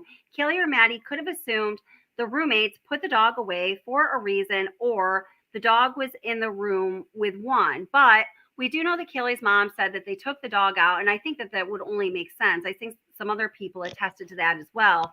So it's not like the dog was put away in a room and never came out after they came home from the corner club. But you know what's funny? I did this like 6 weeks ago. You all look up the breed. It's funny. The first sentence of the breed is, "This breed is not a watchdog." Oh no, A- absolutely. I know my And sister yeah, has one. oh Yeah. please. And if you look at him when, if you look at it when Hunter, the Emily Hunter is blowing the horn on him, the dog is not barking. If you look at the baby when she's screaming at him in the steps, the animal is not barking. Okay, it's not a barker. It's living in a house where 974 people are trampling in and out every 24 hours. It is not Mhm. a barking animal. My dog is a barker, but I looked up the breed, and the first sentence was, "This is not a watchdog." Pl- And we've seen videos of the baby. Has any of us ever seen that animal bark? Question, poll. Put on another poll. No. Any of us ever seen that baby bark? Any of us? I put Well, the I mean, I think microphone we've down. only seen videos of him where he was playing where with Jack and Kaylee, or playing with Maddie, or let's see. Wait, Kay Braze asked, did the roommates that were still alive find Murphy in the room, or did the police open the door and find him If the front door was open, what if someone bought him back and put him in? Well, the police did say they did not know if the dog was inside or outside the house during the time that the crime occurred, but they do know that when they found him in a room where the atrocity did not happen and that there was no evidence on him. I mean, I think that this is, or I don't know, I think if maybe my like theory that I put out there wasn't like totally right, I definitely think that there is some information that can be extracted from what we know about that dog. What do you think, Gregory? Yeah, I mean, I agree with you. I wonder too if possibly, Kaylee just had an agreement with, one of the, maybe Ethan and Xana, because I think they were closer to Ethan and Xana than they were to the downstairs roommates, although I know they did Yeah. take a bunch of pictures, but I think yes, as yes, far as the yes, four of them, they were closer. It could have been that she just had an agreement that when they got home, to put the dog in, in Yep. the bathroom or the room or something after Yep. they let it out, Yeah, that's true. That's true. And then Yep. Dana Allen says, I don't know, maybe Maddie didn't want the dog in her bed, so Kaylee put the dog in her old room. Some people Yep. are like that. They have a problem with animals on the furniture, which I totally agree. But what, just reading from the quote in this article is Mrs. Gonsalves says, let's see here. So I just keep trying to go back to quotes and as much concrete information as we can find. She says, let me find the quote. Okay. Kelly Gonsalves's dog Murphy was also at the house. Police say when they responded, the dog was found in a room where the crimes had not been committed, and there was no indication the animal had entered the crime scene. It goes on to say, Kaylee's mom said Murphy usually slept with Kaylee or Madison Mogan. Murphy didn't usually bark, but if locked in a room by the suspect, he'd likely bark and whine and scratch at the door, she said. So then that tells me that, when the person went upstairs, then they could have coaxed Murphy into Kaylee's bedroom and locked, and shut the door. Mm-hmm. And I know it sounds silly to say it, but if I'm going into a home that I know there's a dog and I'm gonna, with some nefarious motive, I'm going to take a rawhide with me and I'm going to throw it in the room with the dog, because I know that's going to most likely keep them occupied. Right. Oh, absolutely. And you know what? Loyalty only goes so far when you're talking about a rawhide, right? Right. No, and that's interesting now that I just heard you say it that way, because that would be true. I mean, I can't lock Lady in the bathroom. She would absolutely claw and go nuts. But then, in a way, we got to say these people are conditioned to noise. Like everybody is like, they didn't wake up or anything else. That's just like desensitization. You and I know this. Okay, walking up the steps. Of course, none of them wake up when they hear footsteps. None of them wake up when they hear people going in the kitchen or the bathroom or flushing the toilet. Mm-hmm. That's just survival. We shut out noises. How much attention do any of us pay anymore to a car alarm? None. That's Mm-hmm. just survival. But Mm-hmm. what you just said is true, though, because I know I cannot put Lady in the bathroom. You're out of your mind. She would go nuts, Mm-hmm. which would wake up people. Hmm. Well, let's see. Boring Banana says, I think the surviving roommates are not telling the truth. Would you be willing to tell us more about that, Boring Banana? What do you think they are not telling the truth about? Kelly, one other observation I saw was that when you were showing that last video, and I think I had my orientation correct, it looked to me like the forensics people were on the second level to the far left bedroom. Mm-hmm. Well, that bedroom would have been Dylan's bedroom, correct? Because if that bedroom was, I mean, if they were in there, that leads me to think that the suspect may have come through that window of that bedroom. Now, do you mean that short little video we were just watching a little bit ago? Yeah, wasn't that the bedroom to the far left Let's where take a those look at it forensics again. people were? Let's take a look at it again. I could be wrong. Well, let's see. See, I have trouble with the latter. Because we all know everybody knew the glass door was open. Why would I want to risk even breaking my hip? You know what I mean? If I can just come in through the back, there's no lights, crawl up, get in, go through the glass door in the kitchen area. Like, why would I even want to mess with trying to climb in the third window? No, I'm not talking Gregory. about the third window, Brian. I'm talking about the window that's under the balcony Mm-hmm. on the second level, which we initially thought was vacant, but it's the window where there was a Oh. cinder block underneath on the ground below it. Mm-hmm. Oh yeah, no, that's creepy. But isn't that in the back? The cinder block, isn't that in the back of the house? Yeah, but doesn't the room go all the way to the front? See, no, I keep going that the killer came in through the sliding glass door for the kitchen. No, I follow that. Okay, so I'm ruling that out. Like, why would I crawl up on a cinder block through the back window when I know that the sliding glass door in the kitchen is always open? Well, Okay. because that area in the back was illuminated quite a bit when the lights were on, if you've seen a picture of it, and that window area is completely in the dark. Okay, so you're saying you're saying the same floor that the slider in the kitchen is on is the window you're talking about, though. Yes. Okay, because everybody thinks that it's a 3-story house. It's not. Okay, the girls that survived had no rooms above them. Nothing. It was a separate house. Okay, it was a basement and it was them. There was nothing above the two girls in the room. So Well, it makes total sense that they couldn't hear anything. There is nothing above them. The addition was the second and third floor. If you go and look at the house, where the two girls that didn't hear anything they were in a totally different building. They were in a house that was built 25 years ago with different construction. When the guy smartly decided, hey, I can make some more money, what he did was he cut open a little thing in the wall, he threw in some steps, and he threw in two things. There is no rooms above the two downstairs thing. It is a basement, the original house, 2 rooms, and a roof.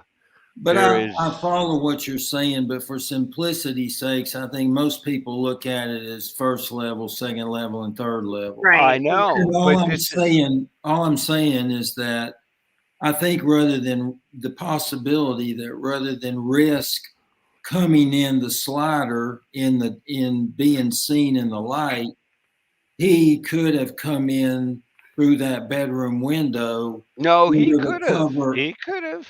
under the cover of darkness. So He could then, have. so But then my question is, where were those forensic people, Kelly, that were in the, Right. I know. I can't find that now. And I just was okay. like looking at it. I'm trying to find it for us though, because I think that was like an important video. no, but Gregory, what I'm saying to you is yes, that could be either way. What is stunning to me is as a community, we are not totally realizing that for the two surviving girls that said they heard nothing, of course they heard nothing. There were no rooms above them. That house was built 25 years ago. It had a basement, and then in that house, you go to the second thing, and that was where the two girls were. And then there is a roof. There are no second and third floor rooms, which is where all this horror happened, above them. So it makes total sense that the Wait, two above what? There's no floors above what? above the original house where the two girls were. I Yeah, sent you the animation, my dear. It's 6 seconds. yeah. Should I send it to you again? It's No. 6 seconds. I beg to differ with you on that because of the Yeah. fact that when you walked into that front door, you walked back quite a few feet before you got to that Well, first here I'm bedroom. gonna find. Listen, let's just we can even like settle this because here I'm gonna find an even better photo. But this is whoops. This is Can just you a long, find that? No, wait. My dear, can you just go to the 6 second animation I sent I will you? look for it. I have a couple emails from you. I gotta just figure out I which one it know. is. It's 6 second. Believe me, I made it clear. It totally Okay. shows those two floors are not above the kids. It's totally two separate buildings. Listen. So this is the impression that I have been under with this. So there is this isn't really the best but if you looked over That's to the left, perfect. There's nothing above their heads. no, there is because that addition has a first and second floor, or the original part that it has a basement, right?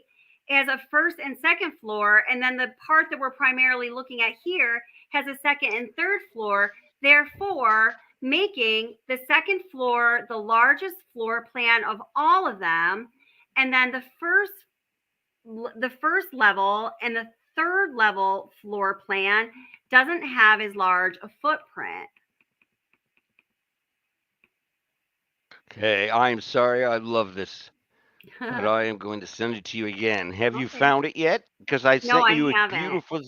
So Okay, here. well, that's why I'm going to try to find it myself and send it. It's 6 second animation. It's Okay. incredible. There is nothing above the two kids that claimed they slept through its heads. I would Now, be shocked. Okay. no, it would be really great if you could find the one I already sent you, All because right. you're I'm gonna better at this. But no, here. I'm going. I'm I trying. can I'm trying, my here. dear. I would love them all to see this. There's I'll look right now. nothing I'll look above right them. now. I'll look right now. Okay, I need to calm down. Yeah, I know you're okay with me getting manicky, but they are not. All right, Manicky. Let's see what we can find here. All right. It's insane. All right. It's incredible. It's and you know who it was by? It's by that oh, shoot, Simba guy. I don't know who He's that is. new. Yeah, no, he's new. He's just starting to take off. It's incredible. Okay, Okay, wait. let's see. We've Oh, I'm got getting lost. Birdman's pictures. Let's see. It should be. I think I No. made it. Well, wait, no. Oh, I don't know how to get into that email because my email just died. It's a six. It's I would think I tried to say to you it's only 6 seconds because you all are attention deprived. Like I am. When did you It's send it? How long ago was it? don't you ask me this stuff.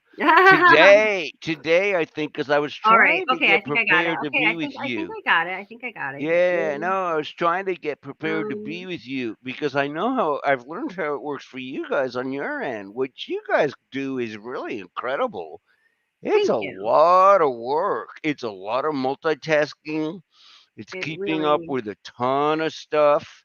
yes, And it it is is. really a talent. It is. It's Thank you. incredible what you folks do. When I was young, I mobile DJ'd and it was work. Now, wait, where is it? Someone I calling hope. me right now. I'm getting a phone call from Texas. I hope you find it before I can, because I can find it right now. Shoot. All right, just 1 second. All right, so it Yeah. says photoshopped yesterday. Let's see. No, no. Go back down. Okay. Wait. Oh, see, but you guys are all used to this. All right, You're I got it. probably- I got it. Here it is. Relax. Thank you, my love.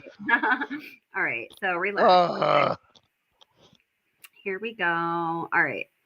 So Sifa, I've created okay. oh, Okay, gosh, it's like a okay. dorm roof.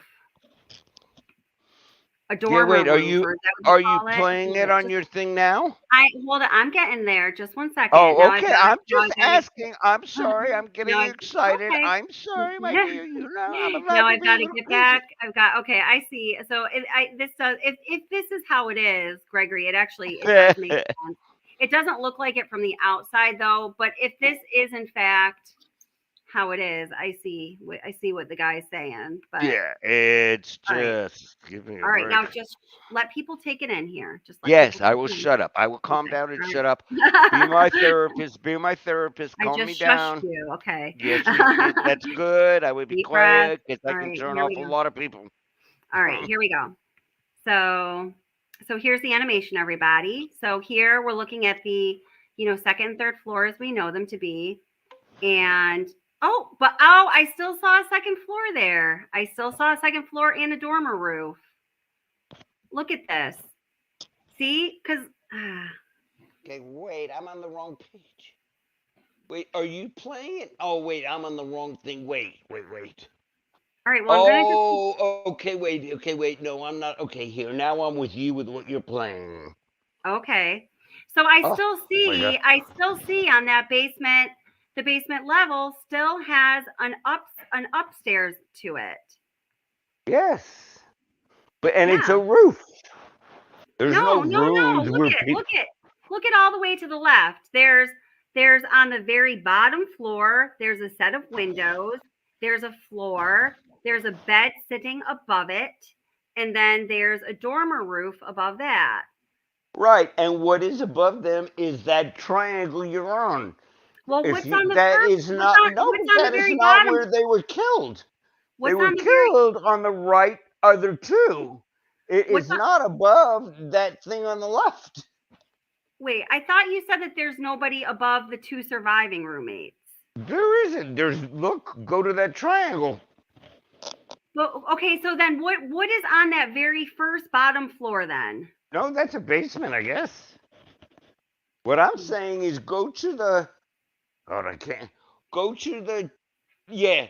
Okay, wait. No, move your mouse over a little to the left. Okay. There's no rooms above them. Yeah, Huh. there's right. Thank you. There's no rooms. Okay, Well, that's like a whatever it is. I don't know what it is.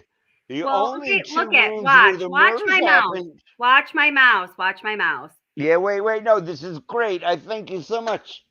Ah! Watch. Third floor. Watch. Second floor. It's not on top of them. Third floor. I'm sorry. I went backwards. I'm sorry. First floor. Second floor. Not on top of them. Okay, I don't even know what we're talking about anymore, to be honest. You But really don't? I'm this surprised. is an interesting Okay, animation. wait. Though. No, wait. Now look right there. Stop. Look right there. The addition is not on top of the first building that was built 25 years ago. Right. No, it's Right. not. But okay, Right. so all right, Stop. so Okay, where this there's bedroom nothing is, above them. okay, where this bedroom is right here, that's part of the second floor. Okay, wait. Where's your mouse? Where's your mouse? Where we see the bed on the left-hand side, that's part of the second floor. No, wait. Where's What do your you think, Gregory? Yeah, Gregory, tell us. I can't actually see it because the. Oh my God, Gregory! Right when we need you, you let us down. Well, let me finish. I mean, really? Go ahead, Gregory. I can't see it. I can't see it because of the comment you have pinned up there, Kelly. Oh, I'm sorry about that. I'm sorry, sweetie. There you go. Okay, let me play it again. Sorry about that. Okay. I forgot that I had that up there. Okay. All right. So now here we go. Here's the excellent model. Okay. So when we're looking from behind, obviously there's the second and third floors. All right. So now when we eventually come around to look at the side, now this is wait, just let me give me a second. No, I agree with you. I agree with you. I should shut up, Kelly. You're handling me. You're handling me very well. Yes. I'm trained for these things. Okay. Yes. Now, Gregory, now watch if you can. Okay. So this is what I'm saying. Can you see my mouse moving, Gregory? Mm-hmm. So this is third floor. Mm-hmm. This is second floor. Okay. This is first floor. So there's no where all the four were killed over on the right. None of that was above the sleeping kid's head. They Right. are in a 25-year-older house. Oh, So it makes sense that with headphones, go to the left with your mouse, that they really validly could not hear it. okay. It is not like the media plays it where the public thinks of it. They think it's like 1, 2, 3. It is not. It is But one on the left. It's 1, 2. Go over to the right. 1, 2. but I'm sorry, But but the way that I've always thought of it was, you see where I'm circling right here? Mm-hmm. This okay, I is love it. Xana's Go. room. The what? This is Xana's room, right? No, no, no, no, no. That's the two survivors' place. The one, go Oh. down one, that's the basement. Go down one where you are. Okay, that's the basement of the original house. Okay, now go up. That's the two Mm, survivors' rooms, yes. Go over to the right. That okay. is All Ethan. right. That is Ethan and Xana's death. And then go up on the right to that Okay. next one. All right. Okay. All right. Maybe. I don't know. I don't know. What do you think, Gregory? I don't know. I don't know if I mean, I still think if there was a commotion going on right. in Ethan and Xana's bedroom, which I believe there was, Oh, that so do I. that noise would still be heard in that bedroom. I mean, that's just me. Yeah. Yeah. No, no, no, no, no. All I'm saying to you all is the survivors were in a completely different building. It was built 25 years ago. And the Mhm. media has made all of us think that it was like floor 1, 2, 3, like piled on top of each other, to where how could they not hear? But the truth is that bottom left box is the basement of that first house. That second thing up there on the left is where the two girls were. Mhm. Above them, there is no rooms where all the murders happened. The Mhm. murders happened over to the right. And and that guy came out like 2 days ago, whatever it is, and said it's a really creaky house. You and I, Kelly, know about desensitization. Just forget that left side. The right side, Mhm. yes, people running up and down the steps. Sure, because We're they're not used to going the to wake up. commotion. We're not going to wake up, you guys, Uh-huh. until the killer got into the third thing on the right and started stabbing them. Mhm. That is when I think Ethan woke up and came out. The Mhm. notion that nobody heard anything is totally ridiculous. That's Mhm. just I don't. dumb. That's just Yeah. dumb. Okay, so Ethan on the right side comes out as the male. Mhm. Okay, he's being the protector. And then he ends up face to face with this sweating, panting, crazy man guy with a knife Mhm. dripping blood in the stairwell. Mhm. What is the killer supposed to do? He has to kill Ethan. Now, Ethan was found, whether you all like it or not, in the kitchen. Okay? Yeah. I think he was found face down, which is why the blood pooling was not seen by the other people. But Mhm. Xana did hear and come to the door and see some man stabbing her lover to death. Mhm. The lover had to kill her too. What is he supposed to do? But the Right. reason then is the two down there on the left, they didn't hear or Mhm. see anything. Well, here, So hold it. he Wait. No, all left. right. He Brian. Okay. left. Well, Hey, hold okay, it. I'm So, all right, sorry. listen, Sorry. listen. Okay. No, no, it's okay, Greg. So Yeah, listen. it's fine. So no, listen. So I'm just gonna take the floor for a minute here. So I just want to, my whole purpose on this channel is to bring clarity to things as much as I can. So I really do feel strongly about this. I don't want to get stuck on a point that's a non-issue, but I definitely think that the accurate layout of the house it's not a non-issue, it's a true issue. So what I want to show you is this person who I had watched this video previously. I think that this video, and I'm not, it just, are you okay, honey? Do you want me to get off? What? Yes. Okay. I actually have to go. My son is like sick, like getting sick, so I've actually got to go. Oh, Sorry. Kelly, I'm sorry to That's hear yeah, poor this. kid. So I'm sorry, yeah, You were Kelly. great. You were yeah, great. Thank yeah. you all. But Oh, good. but Kelly, I just don't. I'm just that model just doesn't ring true to me. No, I hear you. And the video I was gonna play, actually, you know what? Here, I'm just gonna mute myself. I'm just gonna play this for you. Is like I'm going out so you guys can see it because Oh, Kelly, I I'm just. so sorry. It's okay. It's all right. He'll be okay. I feel bad for the little guy. All right, here. Hold. Oh wait, I found the other video I was looking for, but hold it. Let me just get through. Find this one here. Hold it. Okay, here we go. So we have the detailed layout of the house. So this is this guy here. What's his name? Johnny Law. So I just want to show you that he right here, and this was in reference to those stains. He is, well, here, let me just play it for you. Okay. So here, I'm going to go back a little bit and I'll give him some credit. So this gives you the answer though, anyhow. Okay. Self.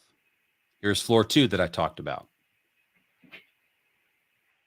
This is coming up the stairs from below, but looks into the living room. You see here to the bottom right, this is that little step down. You see the step that goes here and then down. Another shot. You come up these stairs from up here, you button hook living room, keep butting hook. That is Zana's room where Ethan and her were most likely sleeping, unconfirmed, but most likely. Then there's a bathroom on the other side of that wall. Here is the street view from where people were. Okay, let's stick to 2B just for a minute.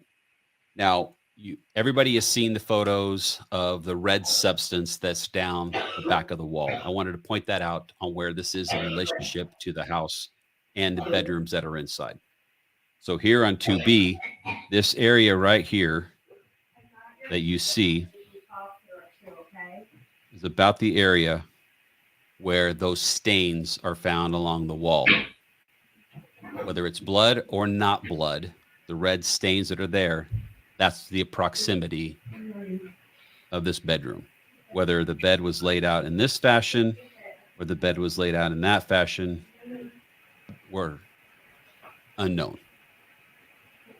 Okay, so I hope that makes sense about where that is in position.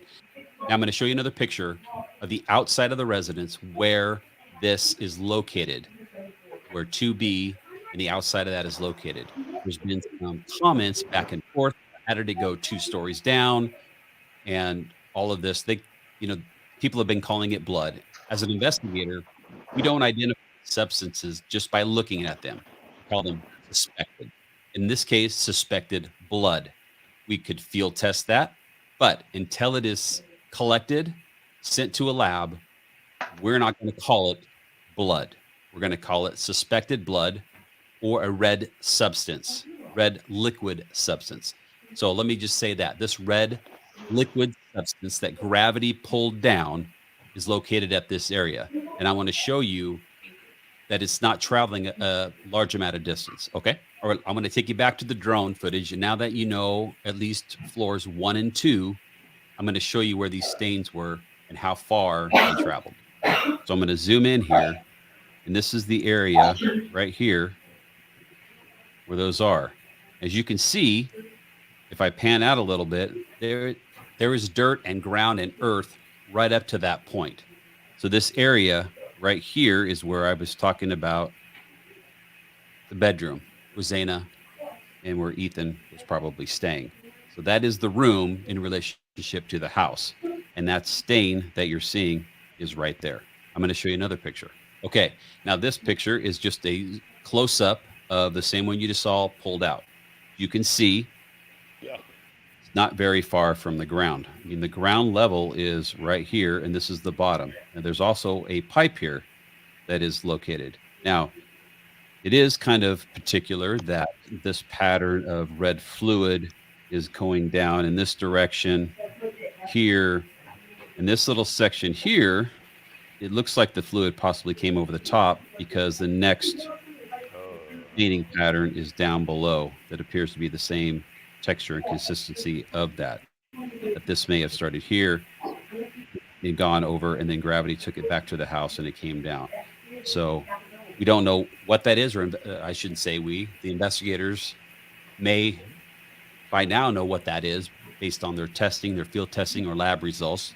But we're just speculating at this point, if anything, because evidence is going to speak for itself, and you never want to jump to conclusions on anything.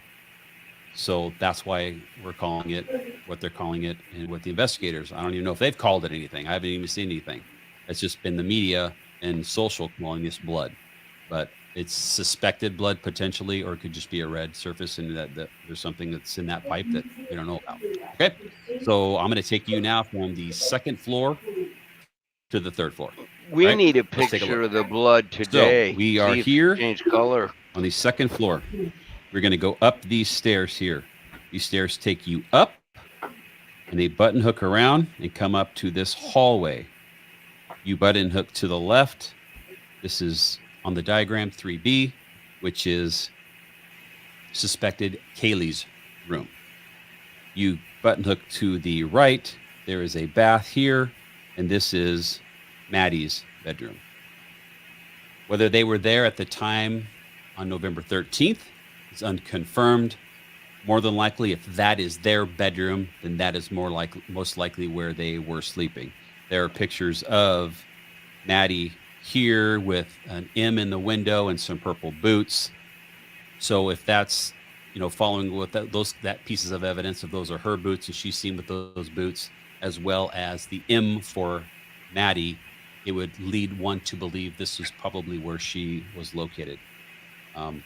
We don't know any positions of them throughout the house. This is just, if it's your bedroom and you were sleeping there, that is potentially most likely where you were sleeping, but it's unconfirmed. So we're not jumping to any conclusion. The only one that knows where those dear souls were sleeping are the crime scene investigators and detectives that went into that house and the coroner. That is the only people that know where they were located in this house. So don't jump to any conclusions, but that's the way the house is laid out. So I'm going to show you one more thing. So once again, I'm just going to point out a couple things on hearing something in the house. So let's break it down to floors 2 and 3 now. So let's look at 2.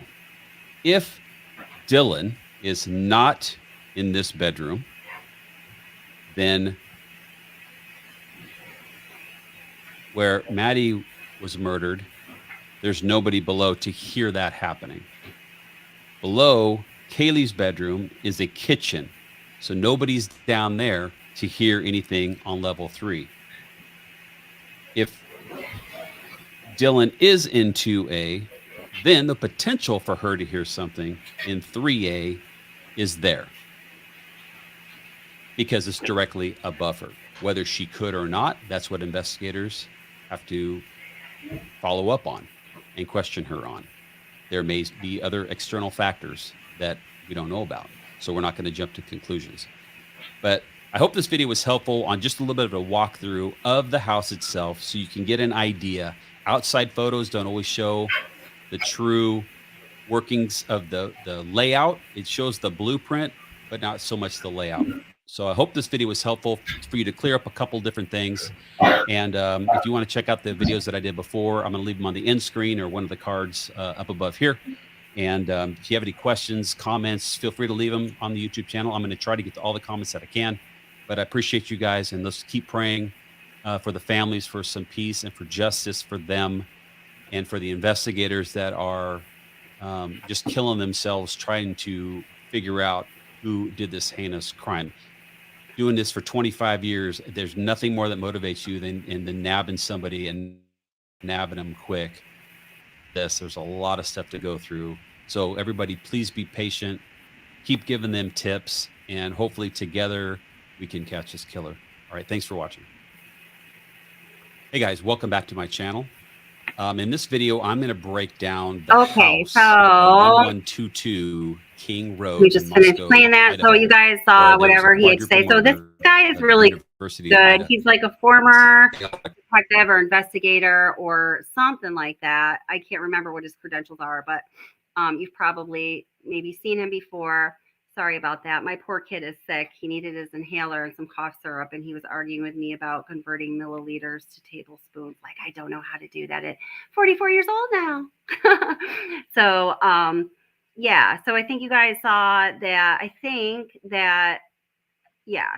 So whatever the case may be, I don't want to keep going back and forth about it too much. But the most important thing to me is that I just want to just to make sure I'm putting accurate information out there. So I wasn't even able to watch this because I was trying to help my kiddo. So I think that probably did it though. Thank you very much, Esther. Whoops. So, hey, Gregory, what are you thinking? Oh, that was a great diagram and Yeah. one that I can relate to. Yeah. Yeah. Thank you for letting me know my mic wasn't muted, Jeannie. Yeah, I think that 3D diagram was awesome, but I think that the reason I just wanted to bring this on was I think that the way that Johnny Law here lays it out, like for me, visually, it really helped me to understand, like exactly what the layout was, Yeah, for sure. And I just was curious, like, as I had mentioned a while back, it looked to me like that the forensic people were on the second level in that far left room as you looked at the front of the house. And I was trying to figure out, would that be part of the community room, the living room, or did that bedroom run the whole, width of the house? I wasn't sure about that.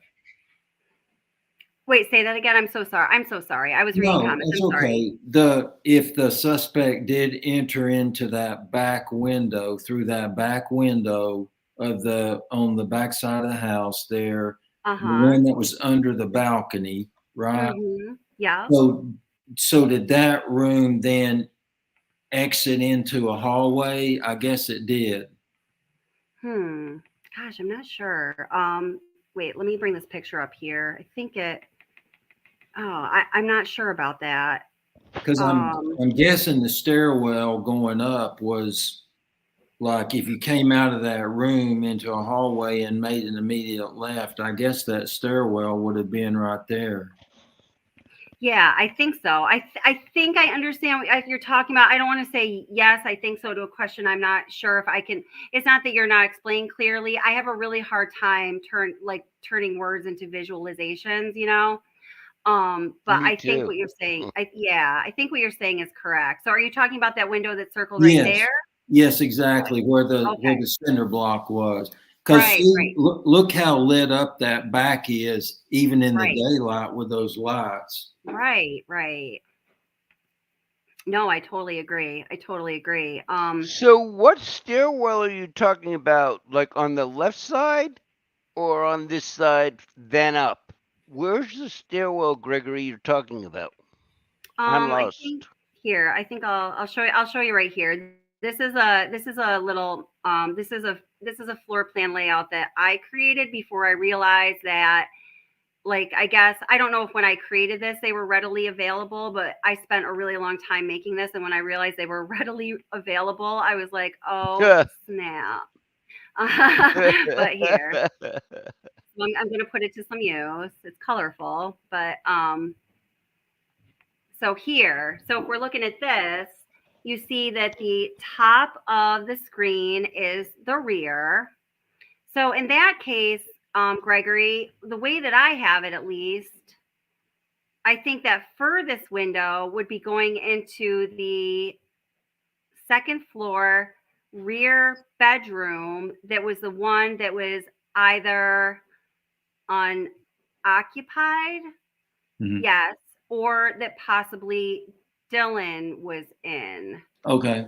There really is two windows though, right? So I'm missing a window. Okay, wait. So we're doing the very, very bottom floor? Dylan is in No, the bottom, right? No. This is the second floor. Yeah, it's the second floor. So wait, let But me take a look Dylan at. wasn't down there, right? Isn't Dylan the survivor? There's speculation that, yes, there's speculation that she may have had the second floor bedroom. So this is from, a lot of channels have been covering this recently. Like I think Truth and Transparency, right, Gregory? That's where you got that on that or heard that. Yeah, she And a actually couple other channels I posted think have been covering it. pictures Yeah. of Dylan's social stuff, media stuff, where as late as October, she was taking pictures in that room. Yeah. What And is your I'm not sure. And accent, I Gregory? saw that, and What is your accent? I'm a hillbilly from Tennessee. It's Yeah, cute. we love Okay, I'm Tennessee. We sorry. love Go on. Tennessee here. So yeah, so and I did see, Truth and Transparency's coverage of that. And I'm not saying that I think it's incorrect. I'm not saying that I think it's correct. I felt like after that, I just had some more like thinking and questions to do. Sure. So yeah, like Emmy says, I think, oops, and I would love to read that too. I was trying to get Emmy's there. Emmy says is echoing what Gregory was saying, I believe, and says, why can't I quote? Okay. Her social media posts show her in the second level bedroom. So yeah, it did look that way, didn't it? So then, and yeah. And from the posts that I was looking at, okay, so Johnny, and then Justice for Johnny says Dylan had second floor, but she slept on the first floor that night. So why would that be though? I mean, other than, as I guess we were talking about, sort of coming full circle in the beginning of the stream, if she perhaps knew that something terrible was going to happen that night on the second floor, so she went down to the first floor. I don't know. Well, that would give her an excuse to say she didn't hear anything. Yeah. So because based on your drawing there, Kelly, I mean, with the stairs, it looks like they're going, like you said, it's hard to tell from the drawings, but those rooms are really close together. So her bedroom, it looks like when you come out of that bedroom number 2, there would have just been right near the stairwell going up. So, I think, just if I could share my opinion real quick, but I think that the target was either Maddie or Kaylee, and I'm not sure. I think the suspect was surprised to find them both in the same bed, and therefore didn't have any choice but to unalive both of them.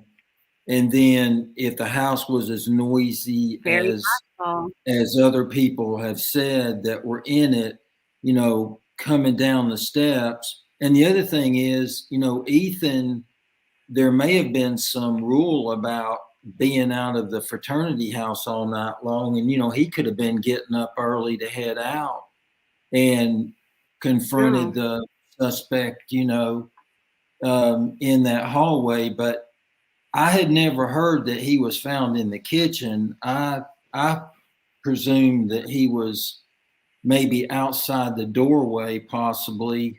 And, and Xana was unalived in the bedroom. No, he was in the kitchen face down, which is why they didn't see the blood, because it was pooling underneath him. What happened was the two girls, or one of them, came up for the kitchen, and they felt it was cold. And then they noticed, which is scary, that the sliding glass door in the kitchen area just careful. Remember the YouTube preferences and whatnot. Just careful with our, that's all. Okay, so what they did was they noticed it was coming up the steps. It was cold. First thing they saw was that the slider door in the kitchen was totally opened. As two single girls, that's scary. It's freezing. They looked over to the left and they saw Ethan face down on the kitchen floor. He was down. They did not see the blood because he was down. They freaked out and ran out of the house. They picked up their phone and they tried to call 911. They were hysterical.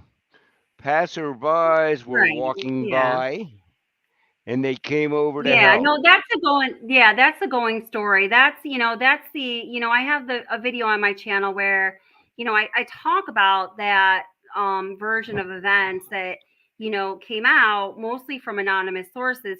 For me, I felt pretty connected to that version of events. And no, I mean, you're right, it wasn't confirmed because what it did, like, in my opinion, was it explained all of those, like, kind of like loose ends, those questions that nobody was able to Yeah, it was answer. But you're incredible right that post. no, but It was incredible, I, incredible I writing. it was, but I do have to say this: it was not confirmed. So staying with the whole intention of the channel is to deliver Yep. justice to victims, to understand human dynamics, and to make sure we stay tight to the facts. I just do have to say that it was not confirmed. Of Yeah, course, I never nothing, heard that was. nothing has been confirmed.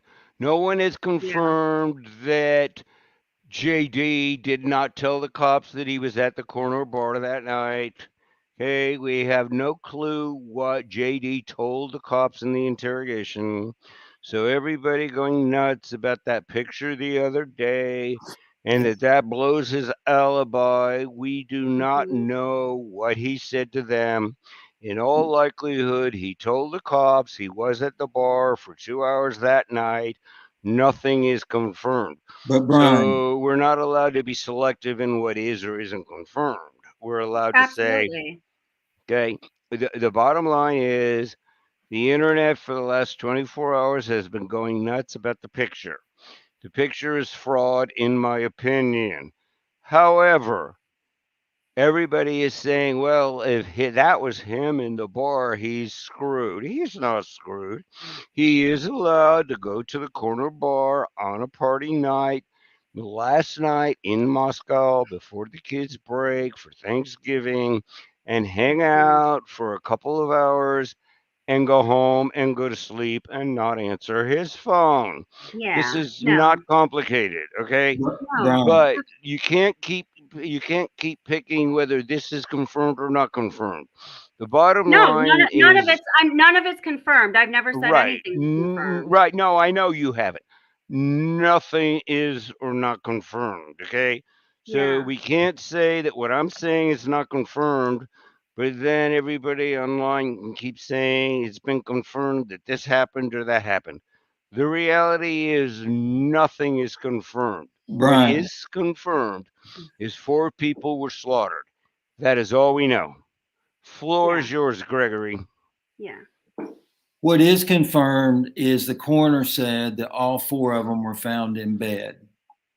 No, well, that turned out to Well, the coroner did initially, yeah, you're right. The coroner initially did say that all 4 of them were found in bed, and then, like, I made some. Yeah, you're right. The coroner initially said that they're found in bed. I watched that like 5 times yesterday. Yep, that's right. What do you think about that? Because do you think that they were all found in the bed? I think that it's possible that as Ethan came out of the room, maybe he had to go to the bathroom, maybe he was heading to the fraternity house, maybe he heard noise upstairs. But I think that what really played out was I think that the suspect charged him in the hallway. He tried to get back in the room, Yeah. but I mean, tried to get the door closed, but couldn't. I think both of them were unalived in the room, and I think that that's validated by enough loss of fluid to have run, off the mattress and down onto the floor and out onto the foundation. Yeah, no, I tend to agree with that. Yeah. Oh my gosh, such a tragedy. Such a tragedy. So, the coroner is, she does, I was just going to pull up her original media statement, but the thing with the coroner is she did initially say that they were all sleeping, that they were all in their beds. She, I don't know. She said some things subsequently to contradict herself, and I just have a real problem with that coroner. But you're right, that is what was said, and that's the only thing that was said officially, apparently, by the coroner. So yeah, that's right. Yeah. Jeez. Passed out, his driver painted. Yeah. Coroner said one was asleep. Yep, that's right. So, oh my gosh. So, well, I am actually going to get going because it's getting really late. Gosh, this is longer than I want to stay on. But thank you guys for coming up on panel. Thank you. Thanks, I don't know Kelly. where Thanks, Brian Brian. went. Thank you so much, Gregory. I really appreciate you coming up. You're awesome. Thank you. I always love to hear what you have to say. My pleasure.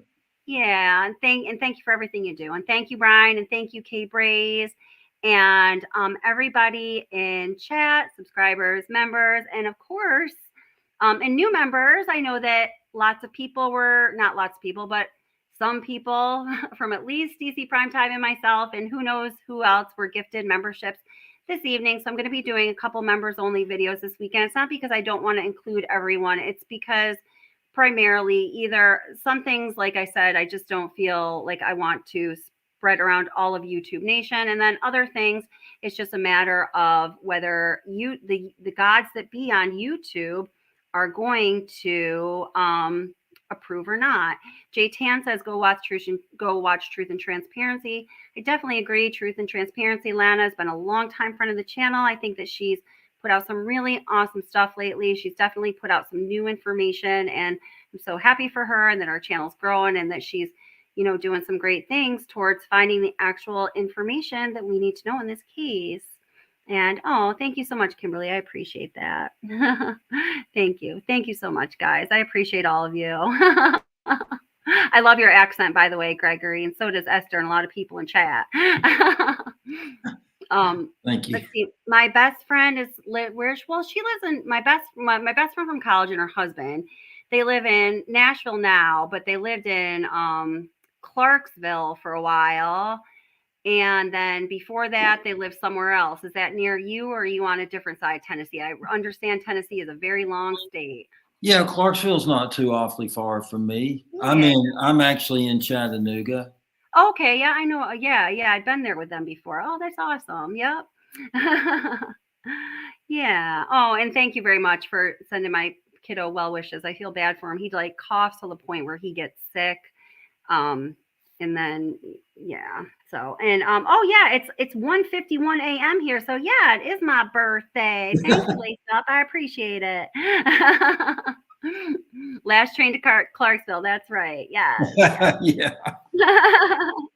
Oh, Honey Bun says I'm an hour and 40 minutes from Chattanooga. You guys are practically neighbors. Oh wow, that's great. Yeah. Yeah.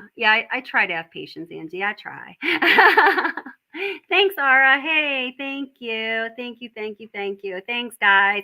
So you guys are all super awesome. I appreciate all of you. Love you to death. Thank you so much, Gregory. You're amazing. And again, moderators, subscribers, members, everyone who's hung out during chat. Thank you so much for sharing your theories, your thoughts on everything. And, I am going to be, some of the stuff I wanted to talk to tonight, and I just didn't stick to, I could have, kept sticking to like that agenda, but I want to hear what other people had to say. So that's always a great thing. Yeah. And thank you, Kay Braze. Love having you up here. So yeah. All right, everybody. Have a good night. Everybody stay safe. And hopefully I will see you tomorrow night or really soon. Take care, guys. Good night. Good night.